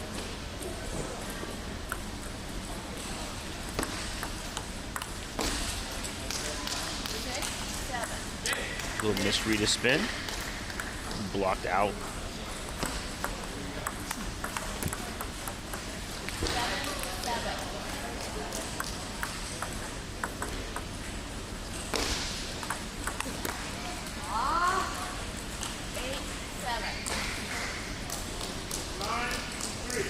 I don't think Michael Tran's got a ball to hit the net and go in.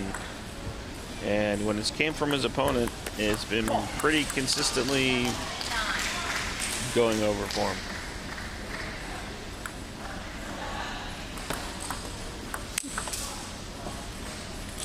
That was a nice serve, misread by Alex. Michael's able to get that first attack in.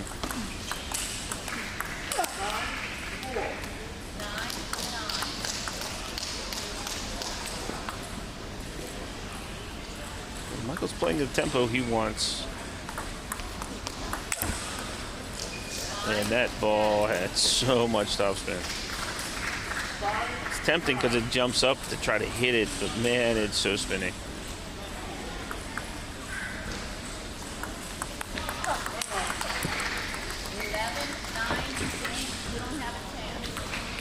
All right, so Michael Tran recollects himself and gets through and gets that game on the board. I know you guys couldn't see it, but the ball laying on the floor, I can still see it rotating the label. That's how much spin was put on that ball. And that's the game, really. I mean, he who controls and is able to make the ball spin harder is going to win those points. Dan C. Miller, U.S. Olympic coach, always had this mantra when he was doing his clinics, and it was spin to win. And in that situation, Michael got control of the spin at the end of the game and was able to pull out that game for the 1-0 lead. 0-1. Linden with the serve. 0-0. And back at it, game 2. 0-1.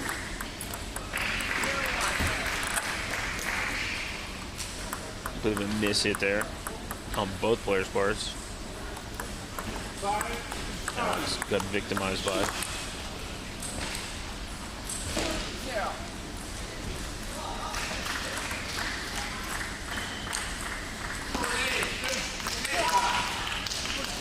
That was a legit backhand. That was just straight up high quality.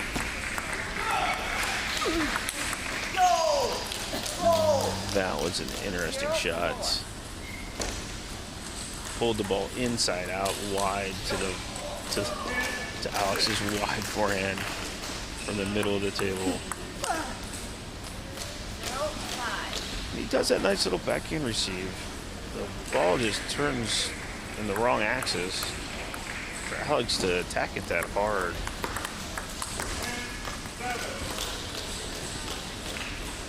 Michael's definitely got the jump on this game. He's definitely feeling the rhythm and making the shots that earlier just not quite going in. A little late on the swing, cut the tip of the racket, so finally Alex is able to breathe. Got off to 0. 2-6.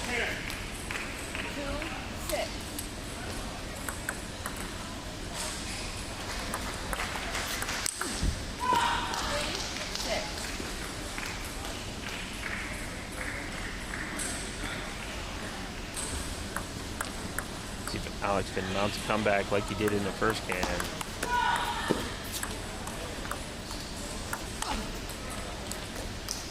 Now, there's something you don't see from a lot of the younger players, and just having the patience to just slide that ball back in play.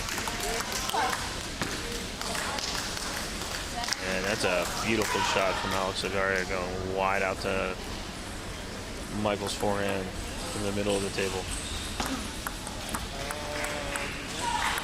I'm surprised that Michael doesn't use that heavy serve more. He's been pretty consistently making people miss with it.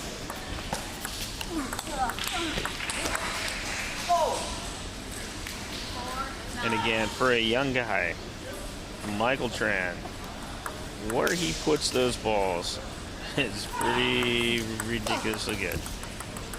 Because, I mean, he's turning the ball inside and out and really never in the same spot with the same spin. 10-5.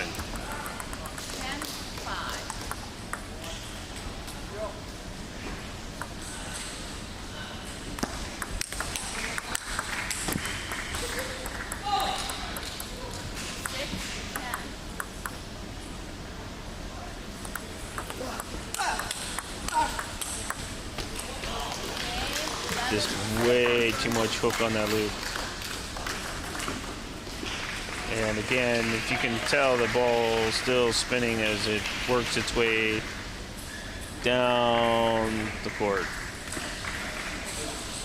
That was pretty interesting. The last point really was a good indicator of what we do here at the highest level. You know, lots of topspin, lots of speed, position change. And, you know, the young guy, Michael Tran, really feeds on those kinds of points.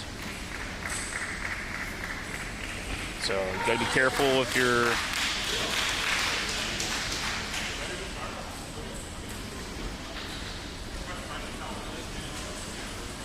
really feeds on that. So gotta be careful. It's fun to play that way, but the other guys getting every ball and changing positions on you all the time 0, you only have can a be chance to serve. really tough.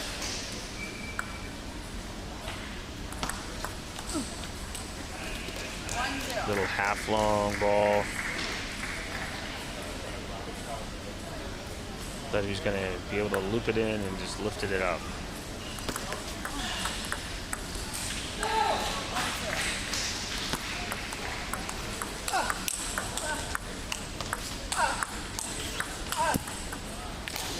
again, Michael Tran's ball, it looks like he's just ripping that loop, but when it hits the table, it's turning a different direction every time.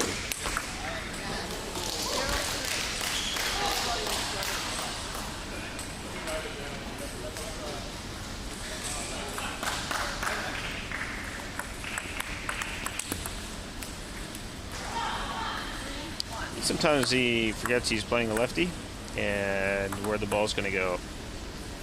So, getting on the board, Alex Zagaria, Linwood,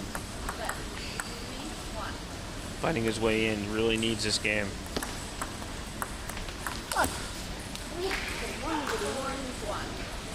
And I'm glad I don't speak Spanish. I have a feeling that he was telling himself that he should do better.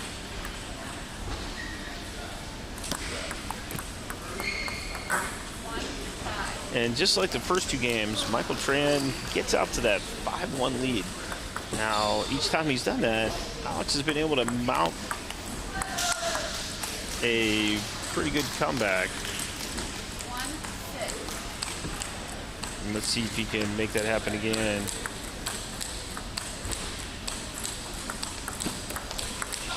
Nice underspin serve from Alex. So, again, there's the first one.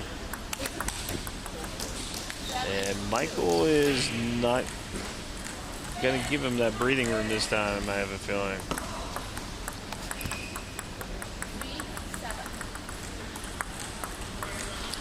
Notice that he's actually shortened up the service game a little bit.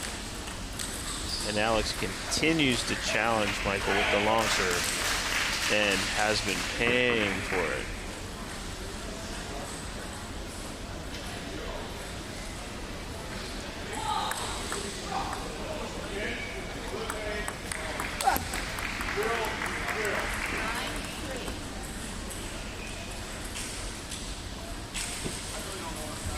Michael Tran in a good position to end this one pretty early. Firing on all cylinders right now.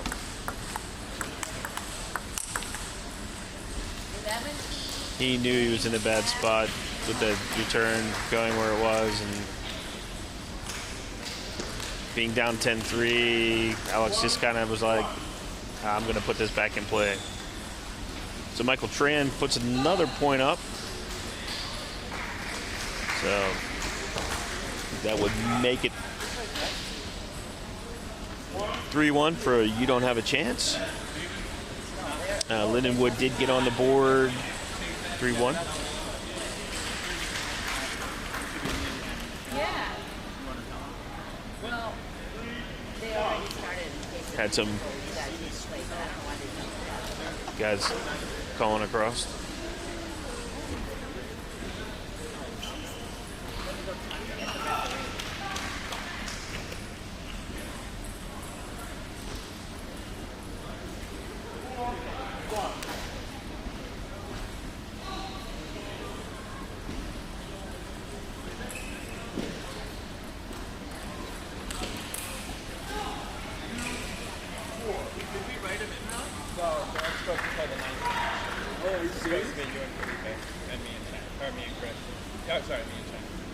Yeah, that's the ninth round. This is the second time it happened. The last time we played the whole match, Alex did it. But I don't think that's what they're talking about right now. They're talking about either stopping it right now or only if it goes to the ninth. Having a lot of fun here at the America's Team Championship. Ed Hogshead's going to go over and kind of straighten something out here with the team matches. They started a match on table 2, which was Chan's friend and Philippe Morita, and I think there was a misidentification of players, possibly. And so Gabriel Skolnick's like looking for Chan's friends, and Philippe Morita and Chance had started on table 2. So they're getting this reset. So Yeah, so we're getting this straightened out. We'll have this get settled and straightened out and see what happens. So thanks for everyone for tuning in here with the 2016 America's Team Championship. Again, Lat Long provided us some really cool technology here this year, and hopefully that goes forward to some other events where you can check in all your stuff online and on your right on your smartphone. Exclaim Billing Services, that is, if anyone knows, Ed Hogshead, the longtime supporter of table tennis and the director of operations and the chief referee. Edgeball Table Tennis, who stepped up and did all of the production, venue work, got us set up here. Butterfly Force, supplying all the balls, tables, and equipment. And also RoboPong Table Tennis. As my employer, we kicked in and made sure that we do this. We really recognize that for the sport of table tennis to keep continuing to growing, team events and community are really important. We got to give players lots of opportunities to play, and by having a team event, it really, creates that unity within your group. You really want to train hard and win for your team. Much like many other sports, team activities, league activities are where the future of the sport really kind of needs to go. Individual players playing for themselves is good, but when it comes down to it, what you really need to make things strong is really strong leagues, such as in Europe, where Chance Friend has seen the opportunity to go to. Currently, Chance, fully sponsored by T-Bar Table Tennis, plays for TTC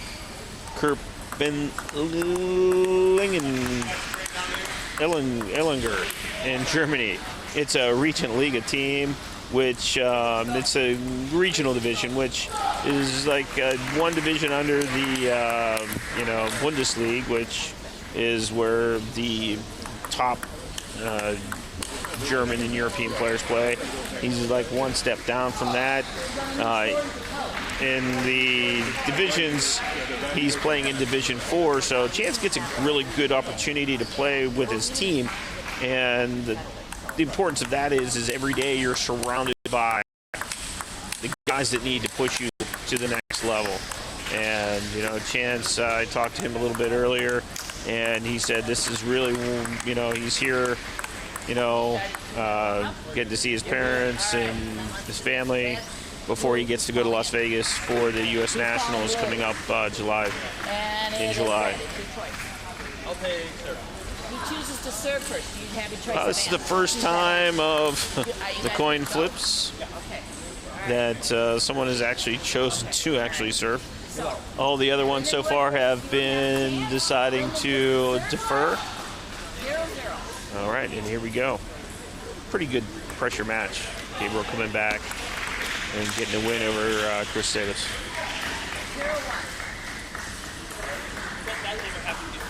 0-1. Jan said, wonder if that's never happened before. He's like, I get all the unique stories. So 1-1. Yeah, 1-1. See how Gabriel does with the serve return. I think Gabriel might choose to kind of just see the serves. Touch them, them back, and then see if he can play from that point forward. So the heavy underspin, got heavy underspin back, dropped in the net.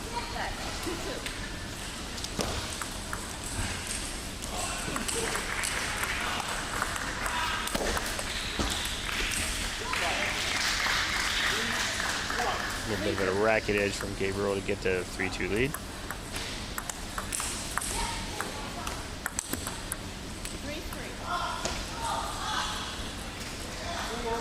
4-1. And Gabriel's strategically trying to just get a feel for the match here at the beginning. He's doing a variety of different returns, changing some tempos, seeing how Chance reacts. And it's an interesting strategy.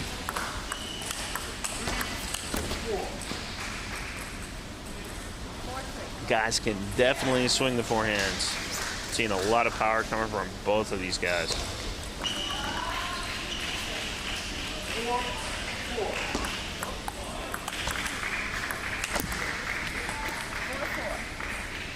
There was another beautiful miss hit ball that was able to get Gabriel the point winner.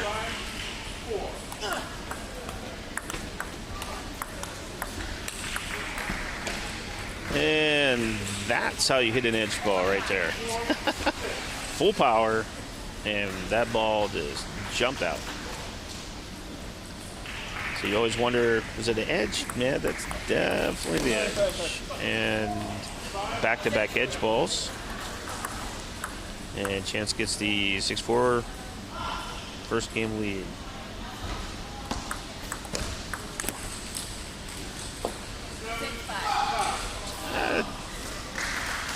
It's the aggression of youth right there. I mean, that was a nice, well opened ball. Yeah, you know, good opportunity to open on that ball.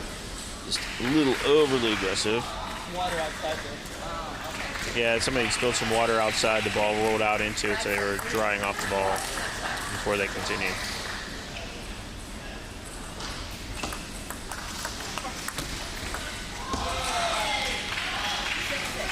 Another miss hit, and ball gets back in, but nothing to play on that ball.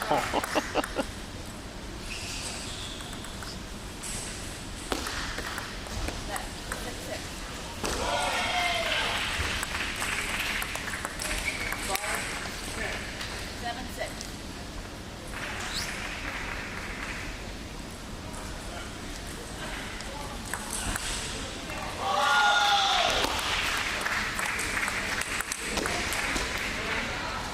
Gabriel's been pretty content to go ahead and let Chance open, but it's giving him a ball he can open but not very hard with, and then working on the counterattack from.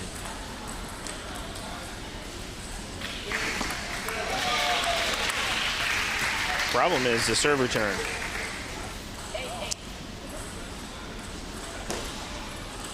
Eight.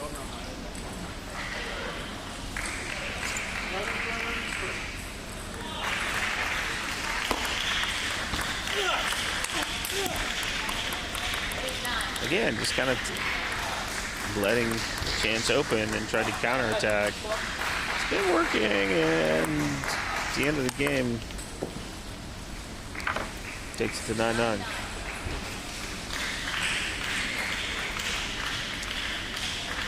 So any number divisible by 6, you can stop and take a towel. And today it's not nearly as humid as it was yesterday, but still the players are definitely taking full toweling.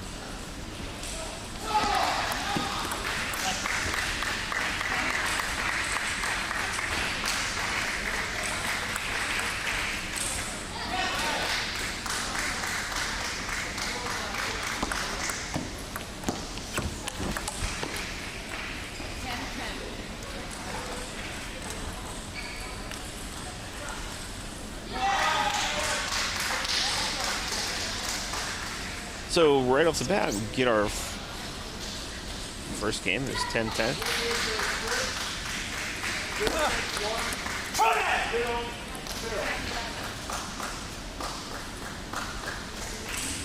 Chance to the aggressive flip, catches the top, goes out.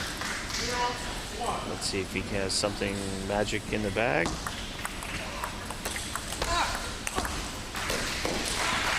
Yeah, really just needed a magic forehand to go in.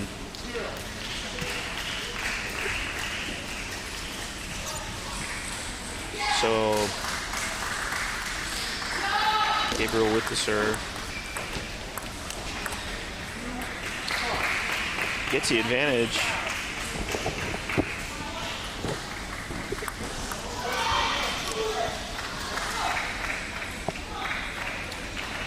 That's what you want to do when you get the lead.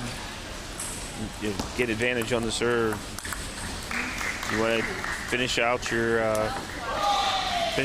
point when you have the ad. Or at deuce, you want to win your point. Gabriel going to serve 12-12. He really wants to fully focus on this. Drying off that ball from the water outside the court. Getting ready to serve. 12-12.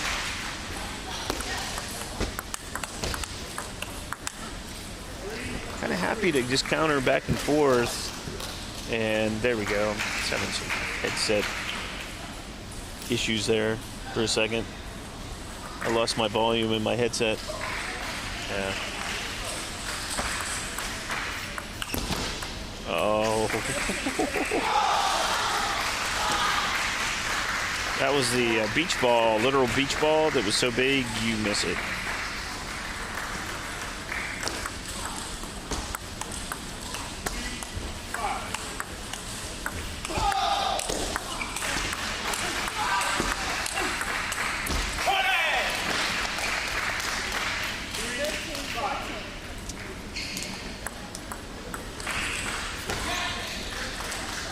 Once more, chance into the, okay, how do I get it back to deuce point?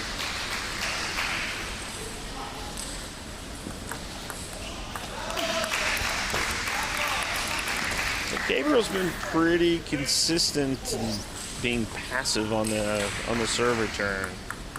Hasn't chanced took any risks. But he's definitely taken full advantage of the service game. Finishing most of his ad serves with a third or fifth ball attack. Let's see if he changes his strategy or tactics at all on the serve receive.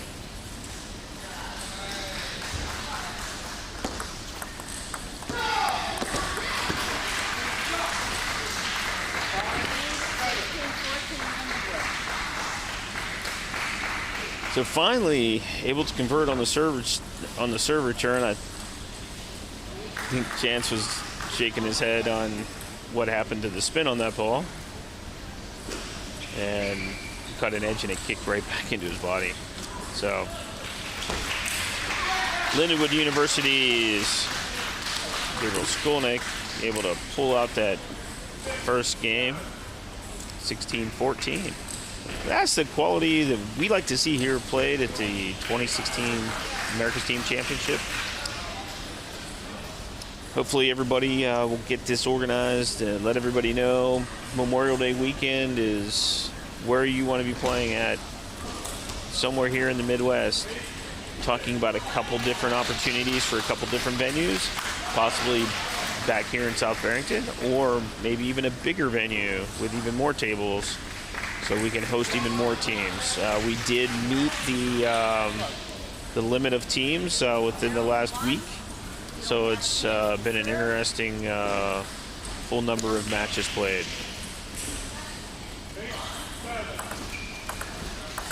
Here we go, starting game 2.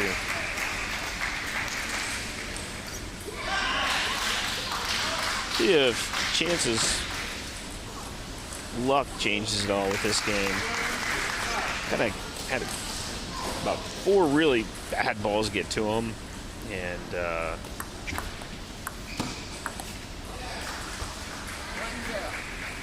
he kind of gets the first bad ball because that one hit off the front edge of his racket. Ends up getting played out of the table by Gabriel Skolnick.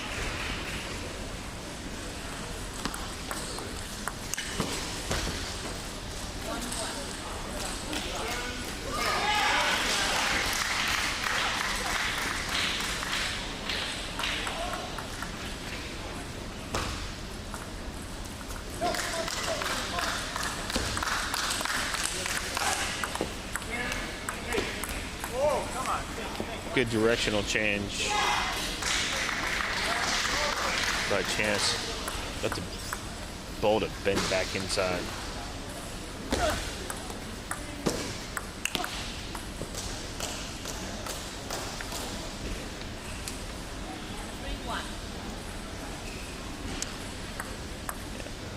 Chance isn't going to give you many breaks on a medium high ball. And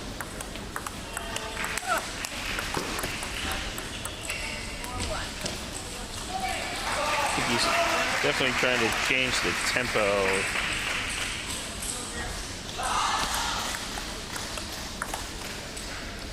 Of the points and kind of taking the kind of blocking counter game away from Gabriel a little bit by making him have to do more active blocking. Because right now he had a choice and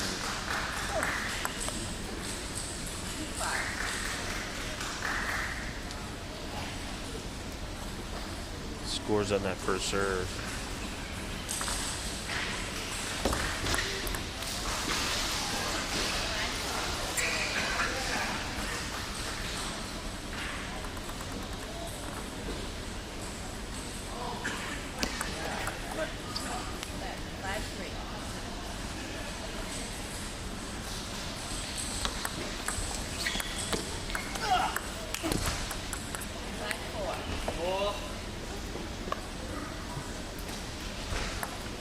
Just like that, back into the match.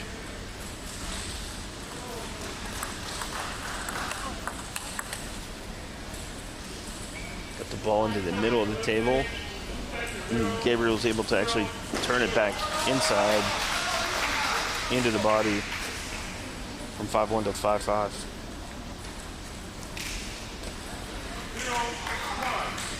Those are 4 points that Chance really had the opportunity to do something with and just didn't make happen. And what you saw right there was a guy who's been playing with a lot of high-level players. It was a quality attack by Gabriel, and Chance was not really freaked out by it at all.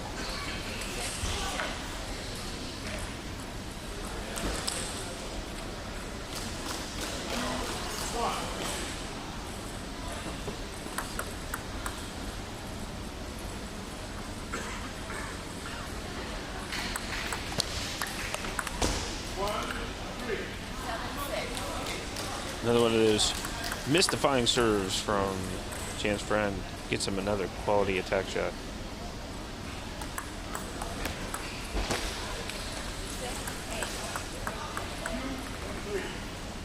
A little bit of a misread there.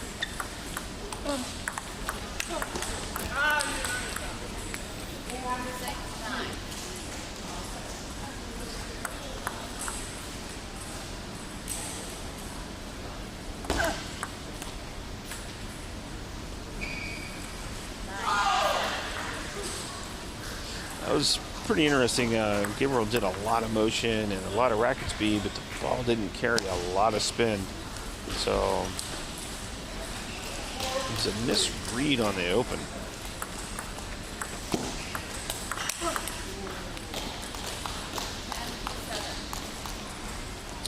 So at the top level, if you open medium, you're going to see a really solid counterattack. Chance. 8, 10.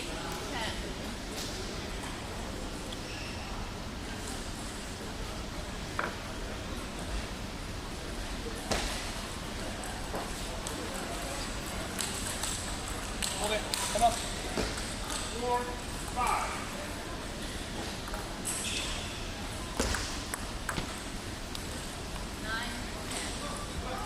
The second time, he's kind of had that ball just kind of do something crazy on him. And I mean, I can't really see it in the serve.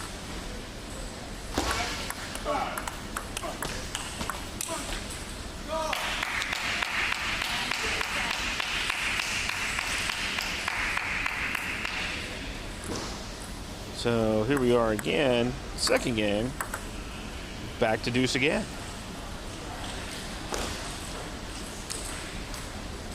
Let kind of ball roll into the court. I think I may be getting a guest commentator or just gonna visit. Yeah, jump on. I'll light you up, man. You're good to go? I've never been on live streaming before. Well, this is quite an honor for me to have you up here then. I'll break you in easy. How's that? Good. Were you explaining how a ragtag bunch of Minnesota players is taking out Lindenwood here? Yeah, they're doing quite a good job. Well coached, my friend. Well coached. You know, it's not too much coaching. It's mostly leadership. Leadership. So here on the mic, I have Mitch Seidenfeld, and Chance was able to finish that one out. So what do you see to the key to your tie, or to your match here? Well, you know, this match with Chris Sabas versus Felipe Morita, Chris defeated him just a couple weeks ago in a tournament in Iowa. He beat him 3-0, even though Felipe would be considered the stronger player, but somehow Chris's game fits really well in the... Yeah, he likes the kind of fast spinny ball, and Felipe is very spinny. It seems to work, and so I don't have any real great explanation for it other than this is the one guy Chris feels good against. But then he broke through against Gabe Skolnick, too. That's the first time he's gotten a win off of him. Ah, see, I didn't see the end of that. Yeah. I was over here. Yeah, so I knew he got it to the fifth game. Yeah, he pulled it out at the very end. So that got us off on a good start. We didn't expect that win. And Chance is sort of our firewall. Anchor. He's our anchor. Although Michael Tran's been having the best tournament of everybody. His first loss was to Felipe, other than a Chinese player yesterday. So he's beaten everybody. So he was one of the... It was actually on the Pong Puppies. Yeah, it was. They had two strong Chinese players, and their lower-rated Chinese player turned out to be their best player. So Michael defeated the highest-rated player, and then lost to the one that would appear weaker on paper, but turned out to be a very strong player.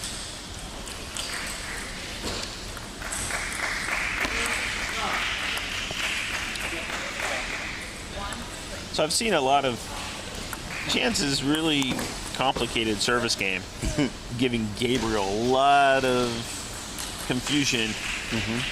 And he's really it's been interesting. He's like, okay, I'm going to be passive, let Chance do something, and then just kind of block and then try to counterattack. And it's usually not a strategy I see at this level. Usually they're going to do something more aggressive, even though they're not sure. They're going to make sure the ball's doing something, and it's actually giving Chance some kind of questions, on the next ball. He started off a little shaky against Gabe. Chance has been competing in Germany in the German leagues the last several years, so he's got a lot of experience playing league play, and he's used to playing strong players. So we'll see how. If I was playing Chance, those would be the last types of points I'd want to play with him. Those long counter looping kind of points, because he sees them every day. It's not going to be a strength of, you're not going to win a lot of points there. He looks really comfortable with that stuff, and he always is turning the ball. I mean, it's never to the same positions with the same amount of spin. It's just really, really good quality coming from Chance's forehand side. Hasn't played a lot of backhand, so I'm not really sure if he's wanting to play the backhand or it's just kind of how guys are. He works around the it. backhand a lot. He's fairly safe with his backhand. But you're right, he does a lot of good things with his forehand, and he covers a lot of ground with it.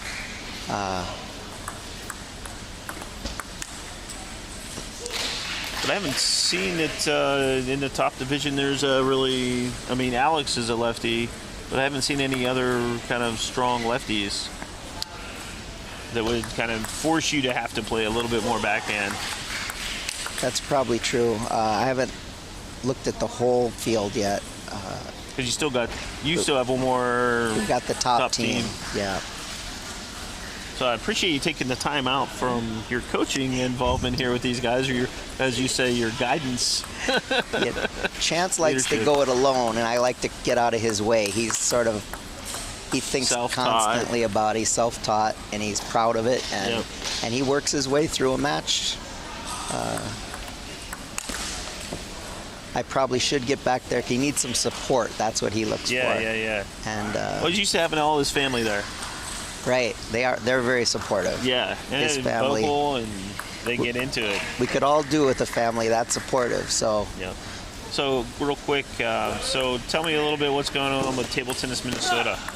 we keep working our thing. Our plan is to build infrastructure in Minnesota. That's why we work on the high school league, and it's up to 30 teams now. And we have regular leagues throughout the year. And Where do you do your? Do you guys do a high school state championship? we do. In February we have our high school state championship with 16 boys teams, of 10 to 12 players each, and then we have 8 to 12 girls teams that have 2 to 4 players on them. So we feel like it's the biggest state high school tournament in the country, and it's kind of our centerpiece. The kids love it, and it's not just for the 10 to 12 players on the team, but for each school, they sometimes have 20 to 75 kids participating in their school club that support the 10 to 12 players that come out and compete for their team. Yeah. So it's turned out to be quite a way to build the sport amongst the young players. And that's really critical. And with our company, RoboPong, we've supplied tables to all of the local elementary, middle school programs, and a lot of the kids going into 9th grade go into the schools and say, hey, where's our table tennis stuff at? And it's kind of tricky because most of the schools were built in the 60s and 70s, and the amount of space they have for doing the activities is really kind of limited. And we're kind of hopeful that with some good leadership, which we've gotten lately, that we're able to build it again to where we have a really good championship event there, just in our county. It starts slow. We started with 3 teams, and once you get a little group, they start to pay attention. Some of the athletic directors. You won't believe this, but we got a new physics teacher from Chicagoland area, and they had a high school program, and he said, hey, where's the table tennis at? I want to do table tennis. Put up a sign-up sheet. 350 kids signed up to do 9th through 12th grade table tennis, and he kind of flipped out. He was like, what? Because he came in and the kids could play. He didn't understand. He was like, yeah, how, what? He didn't know that we were based so close, and I had came in and did a lot of training with the PE people. So the PE people actually could teach what spin is, how to play balls. So he was super shocked that the kids could actually play pretty competitively. That's a great synergy when you have a company like Noogie that supports junior table tennis and school programs, working with some people that want to give time and in the schools. That's the best way. If you can get a school liaison to take an interest, and the kids have talent, they have physical skills, they just need somebody to get the technique. Yep. So we're having a great time trying to build that. So it looks like you guys are 2-1-2-1. I better get back out there. Yeah. All right. I think more for Chris and Chance. Yeah, So Chance looks like he's kind of figured out the You're right. the Gabriel Skolnick mystery of passive serve return. I'm going to get out there, Roger. All right. Nice hey, Mitch, talking we with you. appreciate you coming in, and look forward to seeing you guys later on this afternoon. Thanks, Roger. Against number 1. All right, man. Mitch Seinfeld, Table Tennis Minnesota. All right, man.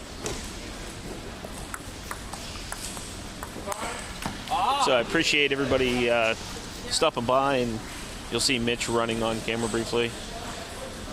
As one of our, he's medaled many times for the U.S. in the para, and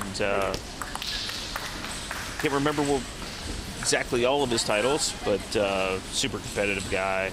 Really does well with coaching and training here in the Minnesota area. The Midwest is really a good part for him. Butterfly has worked with Mitch in supplying tables for their programs. As such, Butterfly, being the equipment sponsor here, has done a nice job outfitting everybody with these nice white-framed, blue-topped tables. Got a timeout on the first court. and Philippe just made an incredible backhand block across court to Chris Sabos's wide backhand. And currently, Chris is up 2-1, and trying to catch the score. Philippe is actually up 8-4, and Chris is looking a little labored on the court, like just can't quite get comfortable with what's going on in the match. But with a 2-1 lead, he can have a couple points, get back into this match, possibly end this quickly.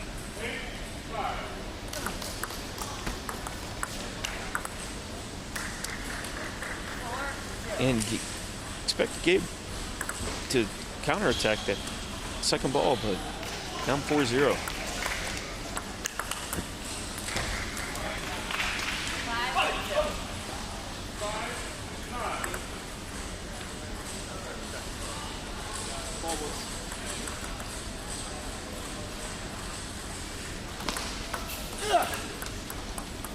Really quality serve. So I'm being accosted by the staff here from the Edgeball table tennis people who are stopping by, dropping off some food here at the control desk. And I want to thank you guys. They're bringing wings and pizza. Wow. This is service, you know. I usually don't get this stuff. I'm usually running out for my team to get food. I can't really eat on the air, but yeah, I appreciate it. I'll pass this on down. Appreciate it, and it smells absolutely awesome over here. We have a salad pizza. No, I'm good, ladies. I appreciate it. I'm gonna get a break. A salad and a pizza. It's a twofer. I'm gonna feel healthy eating a salad pizza.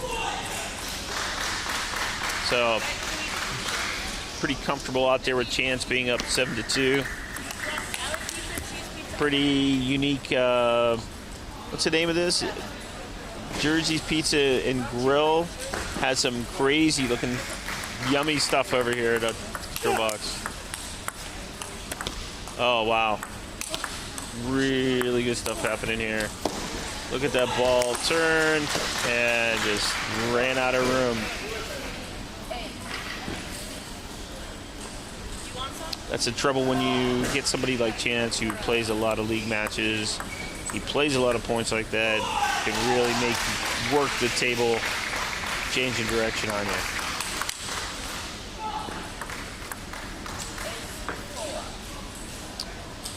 So once again, taking advantage of that towel off at 12 kind of thing. Gabe checking his shoes. He's been running.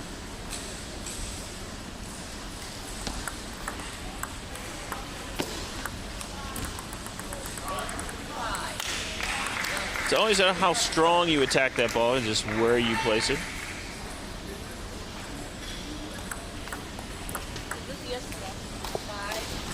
Is that like the SPF? Yeah, you're looking at the live stream.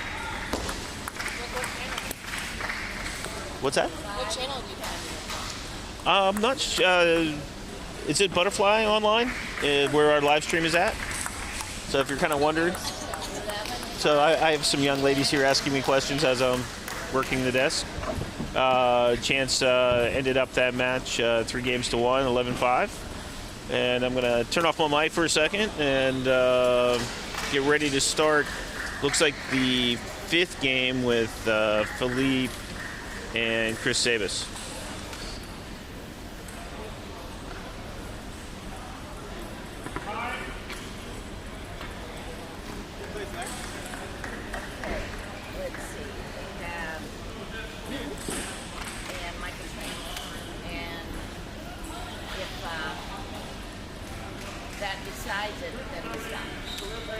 Oh, yeah. Because you've got 4.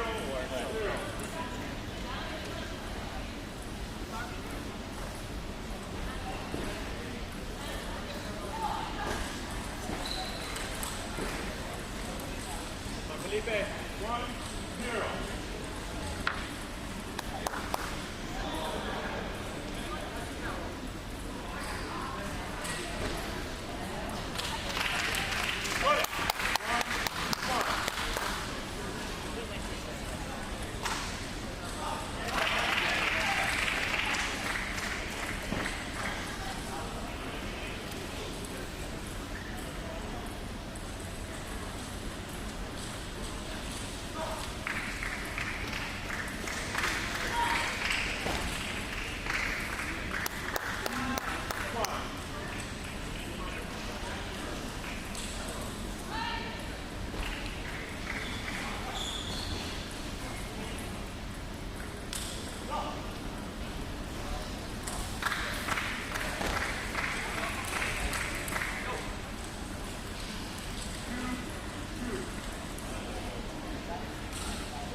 So happening on court one, we have a little bit of a break. One of the players is utilizing the approximate 10-minute break between matches, getting a little rehydrated, get a little food, get the energy going. And as you can see in the corner of the screen, Philippe Morita is up 5-3 in the 5th game. They just switched sides. Pretty good battle going on there.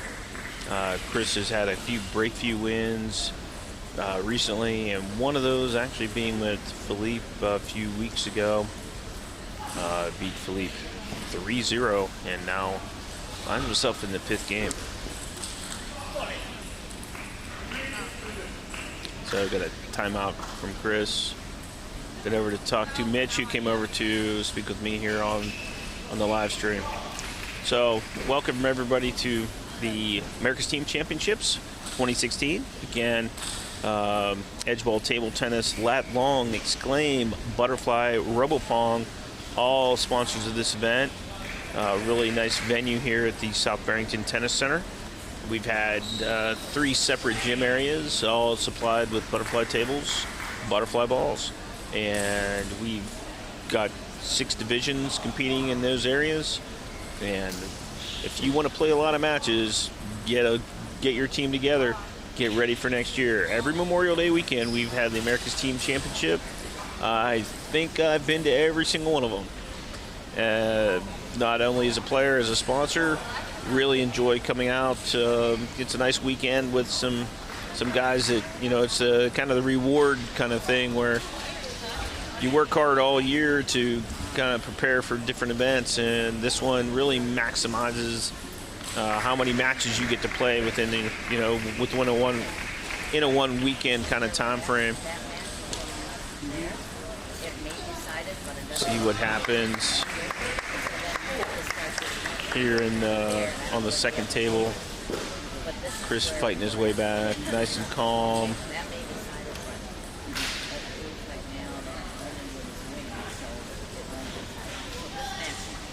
So we have Linda's preparing, updating the other umpire as to what the current game situation is. Not sure if Linda's going to stay at the desk for the rest of the matches. Typically, the umpires do complete the whole tie. So up 8-4. Got your 12-point towel off. Chris needs to control that energy, get these next 2 points, keep the pressure on. And you are new, so what?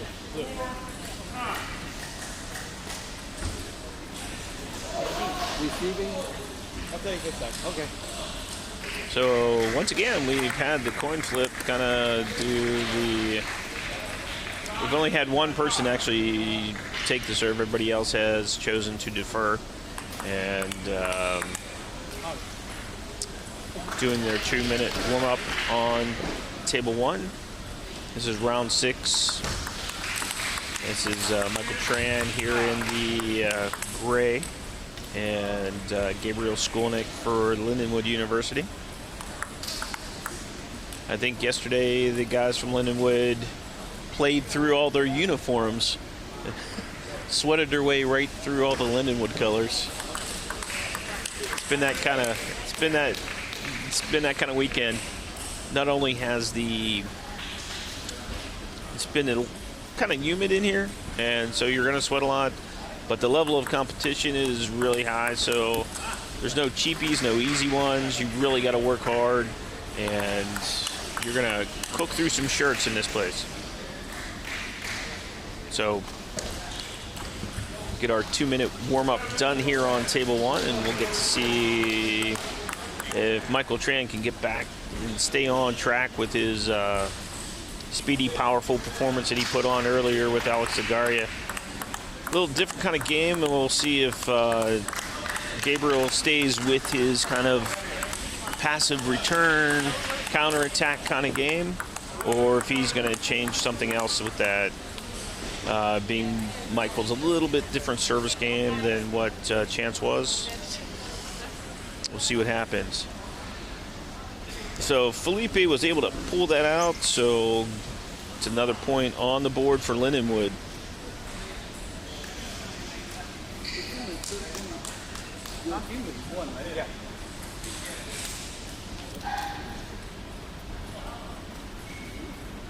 So just updated, thanks to the technology here. On the score, on the board, you see No Chance Friend is Michael and Gabriel. 4 matches to 2 in this challenge. 0-0. So here we go with a possible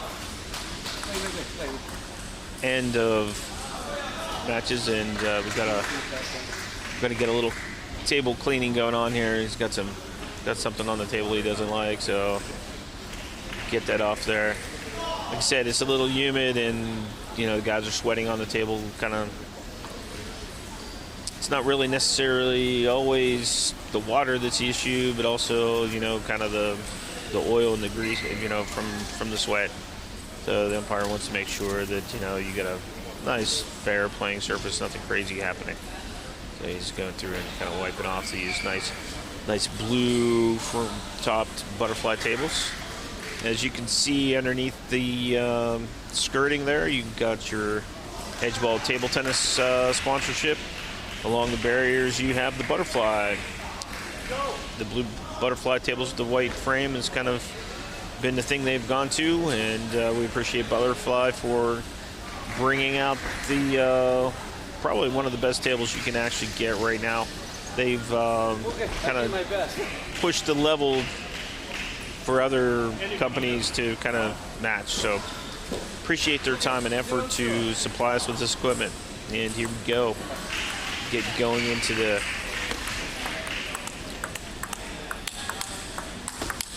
exciting points. So you see how small his frame is, but can't explain how much power is in the forehand of Michael Tran. He's got a good eye for the game. Sometimes he just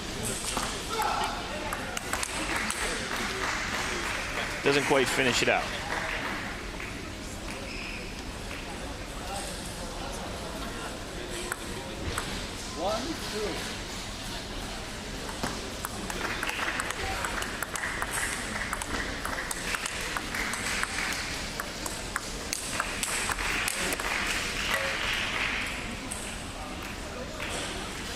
Got a little bit of a kind of a half edge ball there. Kind of changed the spin on Michael.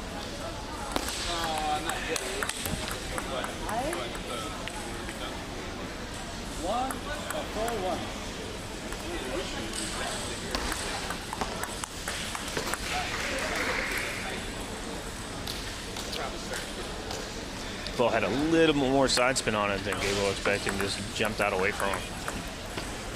It's a nice thing Michael does better than a lot of the young players. He doesn't just play fast, he plays with a lot of different spins and angles on the ball. 2-5.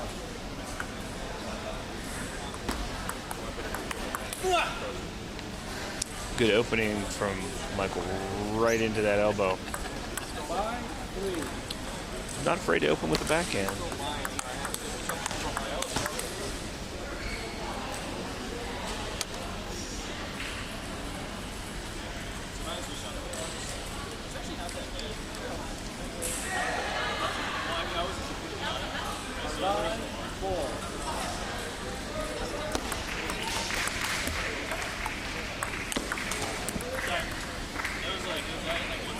Michael fought back off the net ball, but he couldn't quite get the point in.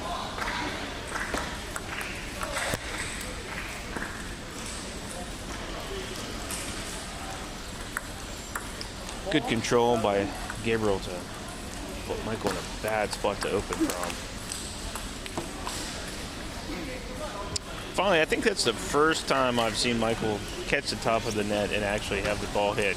7-5. Unfortunate for Gabriel.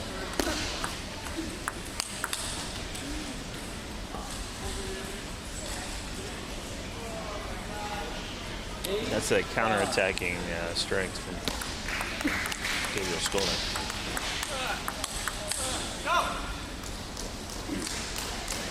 See, most of their juniors would actually be happy going power, power, power, and Michael kind of changed it up a little bit there.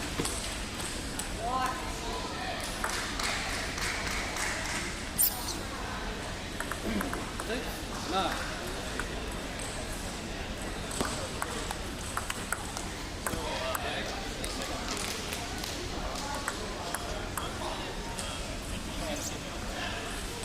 Nine, 7.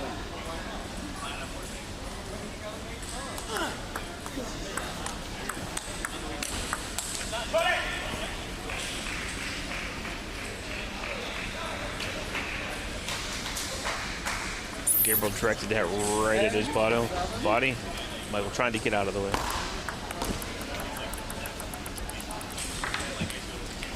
That's an experience and age factor right there.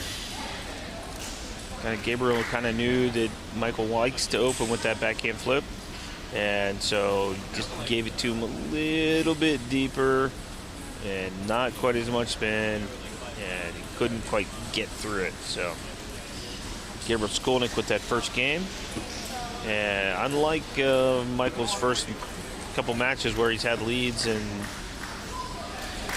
kind of had everybody battle back on him, this time he was starting from downhill and tried to catch up, just couldn't quite get it done. Linwood guys looking to stay alive. If Michael's able to win this match, that would finish it off for him. On the other half, that's a different story.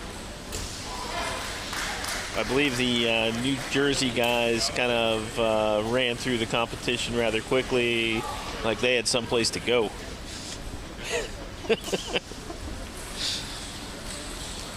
They enjoyed coming out and playing hard and getting out of the venue.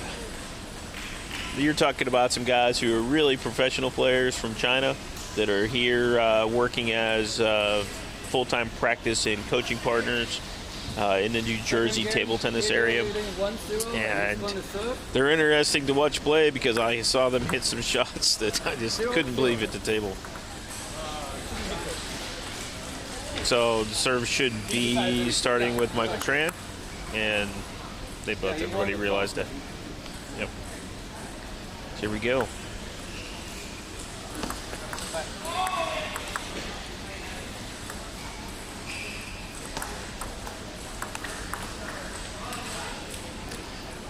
That's pretty smart. You went spinnier, knowing that Gabriel wants to just kind of guide that first ball and then start counterattacking. And again, he's picking and choosing, changing the spins. Very good job from the young man.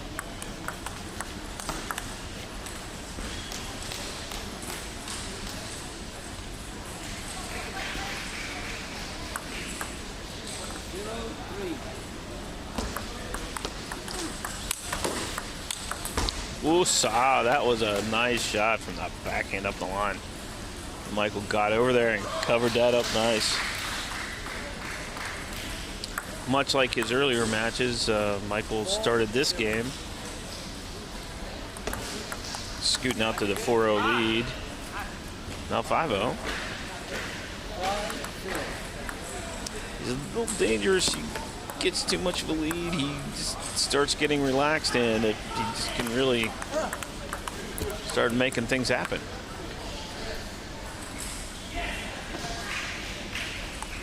So I expect to see a little change in the service strategy from Gabriel.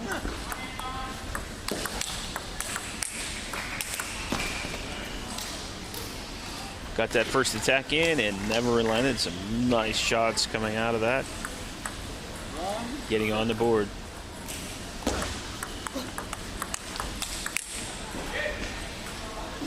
Kind of seeing a little bit of a strategy coming here from Gabriel. Kind of going right at the body of Michael. tries to go kind of into the backhand. Michael just kind of punch blocks it back.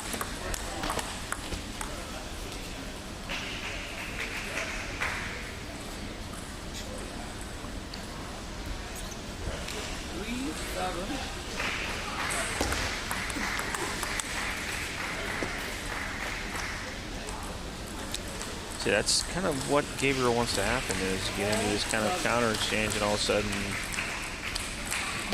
with deader of a ball and you get out. And there he did a little more spin variation.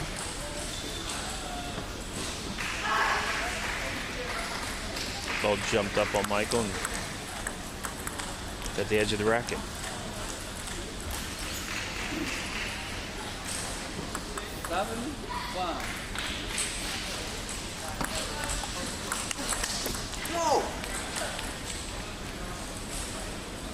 Michael starts making those openings, he's going to be pretty tough the rest of this game.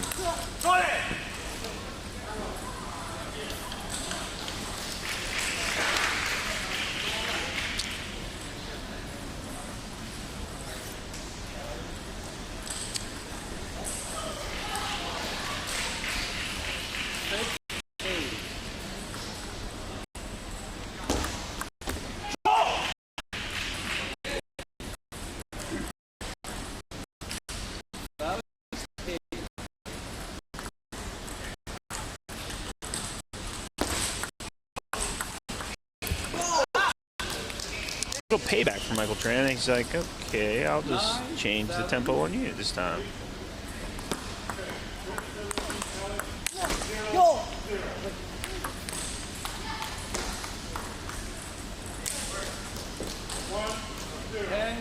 Michael was a little too excited. Ball almost got back in.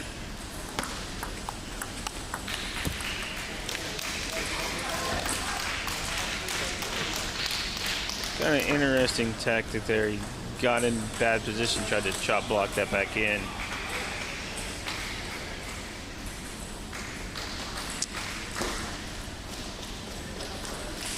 So looking good for the No Chance Friend team. Got it back to 1-1 on this one. Up 4-2.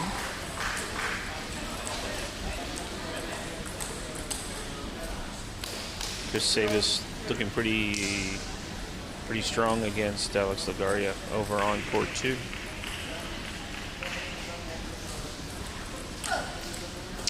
Lindenwood definitely has a big hill to climb to win this tie.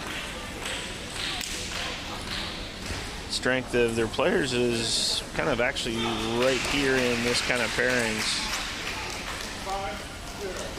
where you have the kind of intelligent power play from Gabriel Skolnick against the young energy of Michael Tran.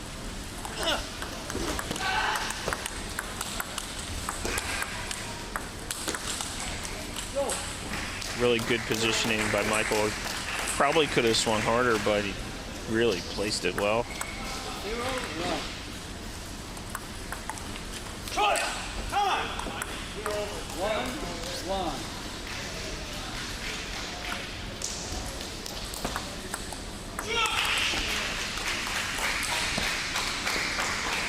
With a good serve and follow, Michael gets up 2-1.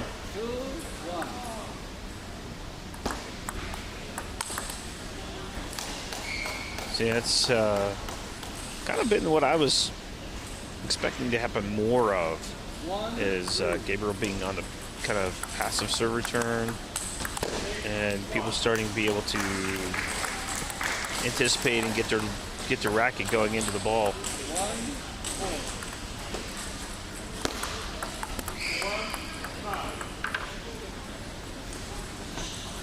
Once again, Michael tries for a really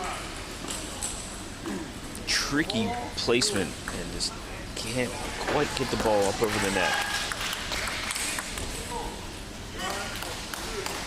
Hooks the ball into the backhand. Very good job by Michael Tran. I think he's found a spot he likes to hit to, and that's from the backhand with the forehand, cutting away from the body.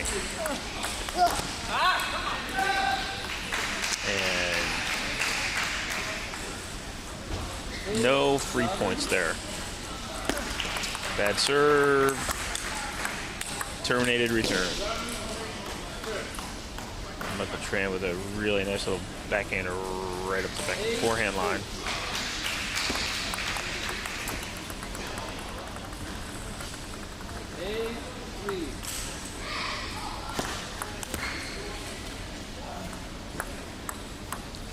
Like I said, once Michael kind of gets in this rhythm and gets going, he can be really difficult to play. And he's feeling everything. Everything's kind of falling in for him. Again, this nice little net ball. And Gabriel just kind of threw a little plunker over there, and Michael caught a little bit off guard.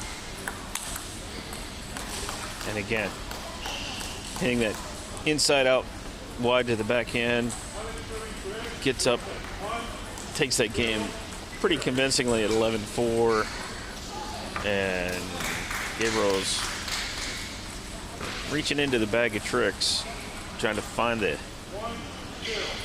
right little adjustment to make. Over in the corner, Michael's getting some really good guidance from one of our longtime para champions, and that's Mitch Seidenfeld from Table Tennis Minnesota. Guys up in Minnesota doing a lot of great things for kids in table tennis, and really supported not only by Butterfly but us here at RoboPong. Support what Mitch is doing up there.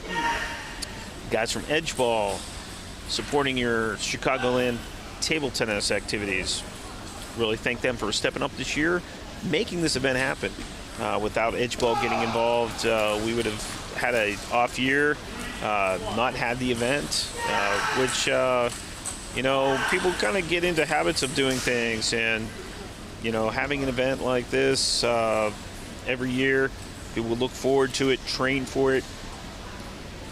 You take a year off, people kind of lose that that energy for the event. So we're happy to see that Edgeball, not only did they step up, but they reached out to Lat Long, which is a technologies company. They have a cool little app that lets you do some stuff to check in your team. And in the near future, we'll be able to actually record the scores from the matches directly from our smartphone. So pretty cool that Lat Long's getting involved. Upload the app. I believe you can find that straight on the entry form on the through the OmniPong site. So again, many thanks to all of our sponsors.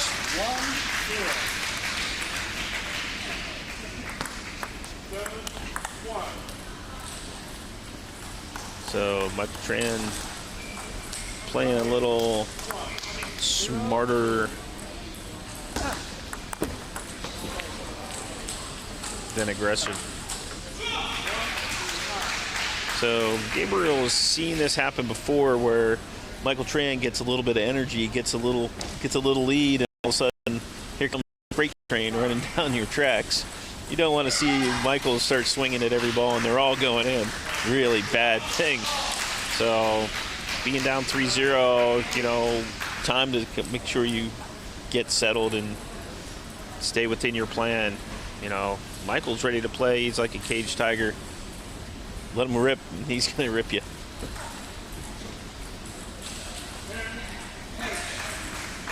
So I don't know who I'm going to get a chance to get on mic with me next. Had a lot of guys say that they would stop by, varying from some familiar voices to some local, some of the local players, and actually a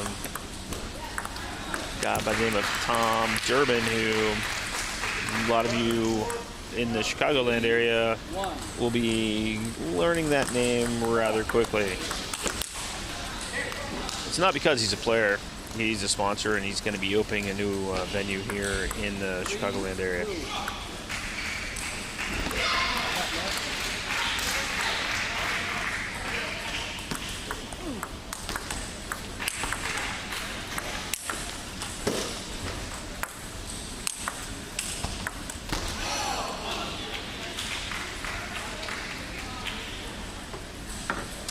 See, when you get high balls and you go to the guy's forehand, things like that happen. Michael would have been better served to take a little out of it and go right at his body. Instead, he tried to go out wide of that forehand and ended up paying for it.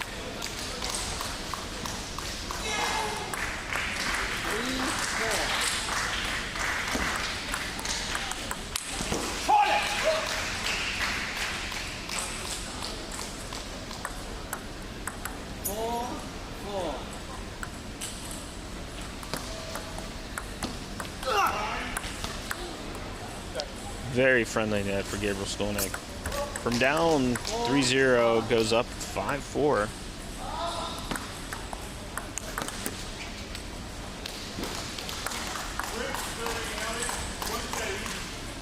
At this level, these guys play the ball so tight to the net that you see a lot of them hit. And sometimes you get them like you did previous point, and the next point, net and out of the table.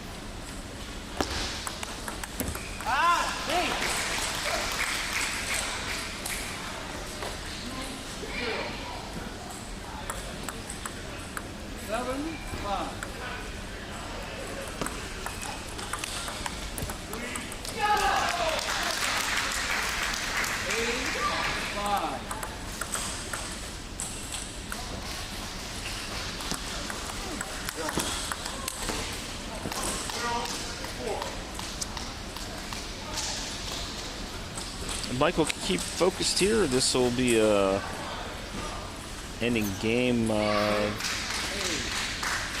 Finish this out.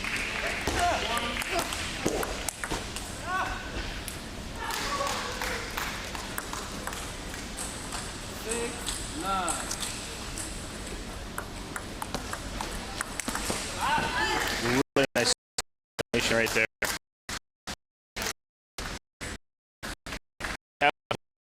Might be page 15. How to set up and win points right there. That was a really nice combination.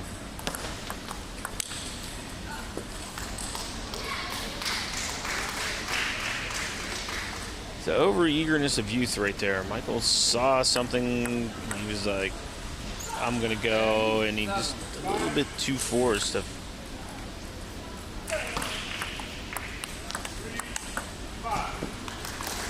And again, the backhand inside out up the wide line really kind of put Gabriel in a bad place, and that will end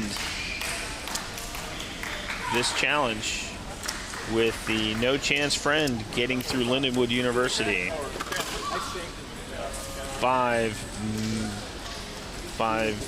matches to 2. So once again, real quick run through of our sponsors. That would be Lat Long, Edgeball, Butterfly, Robopong, and Exclaim. Thanks everybody for making this event happen. We consistently have a lot of teams, and this year we maxed out on capacity, and everybody's enjoying the fact that a lot of matches, a lot of high quality in every division. You get to play the people that really push your level. So if you're looking for a chance to really improve over the next year, start planning to play team events. This is where you get the most matches and you see where you're really at. So they're up on the score, up on the screen. You see Chance Fenn 3-0 over Alex Agaria. Michael Tran getting nicked by Philippe Morita 3-1. Christopher Sebas pulling out the 5th gamer against Gabriel Skolnick. Michael Tran getting through Alex Agaria 3-0. Chance Friend with a little hiccup there with Gabriel 3-1. And Philippe Morita getting Christopher Sebas 3-2. Michael Tran ended that match 3-1 with Gabriel. So I think Michael Tran's been having, from what Mitch said, of all the guys on the team, he's been having the most consistent amount of quality wins and really pushing the team through the ties. So the youngest guy ends up being kind of the anchor for the team, which is usually not how that works. Usually the other guys just kind of help him along and help him grow and mature his game. Well, I'm going to take a brief little walk, go check in on one of my RoboPong teams, check in on my teammates. Have 3 teams here this year. It's always a good challenge to put together multiple teams coming from one area or training program. And I look forward to that happening more and more through every club program. The next matches are at 2 o'clock here on Table 1. Thanks for my technical support, guys. Appreciate it. And if you want live streaming at your event, contact USA Table Tennis for the latest and greatest high-tech everything you could imagine when it comes to these events.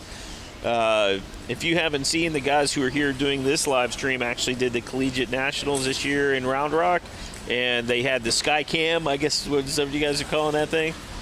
So you could see the action from the whole side of the court, and it would run up and down the sides. It was a really, really cool feature for you guys to put on the live stream. I mean, it's really raised the level of what we present the sport as, and my kudos to you guys for doing this.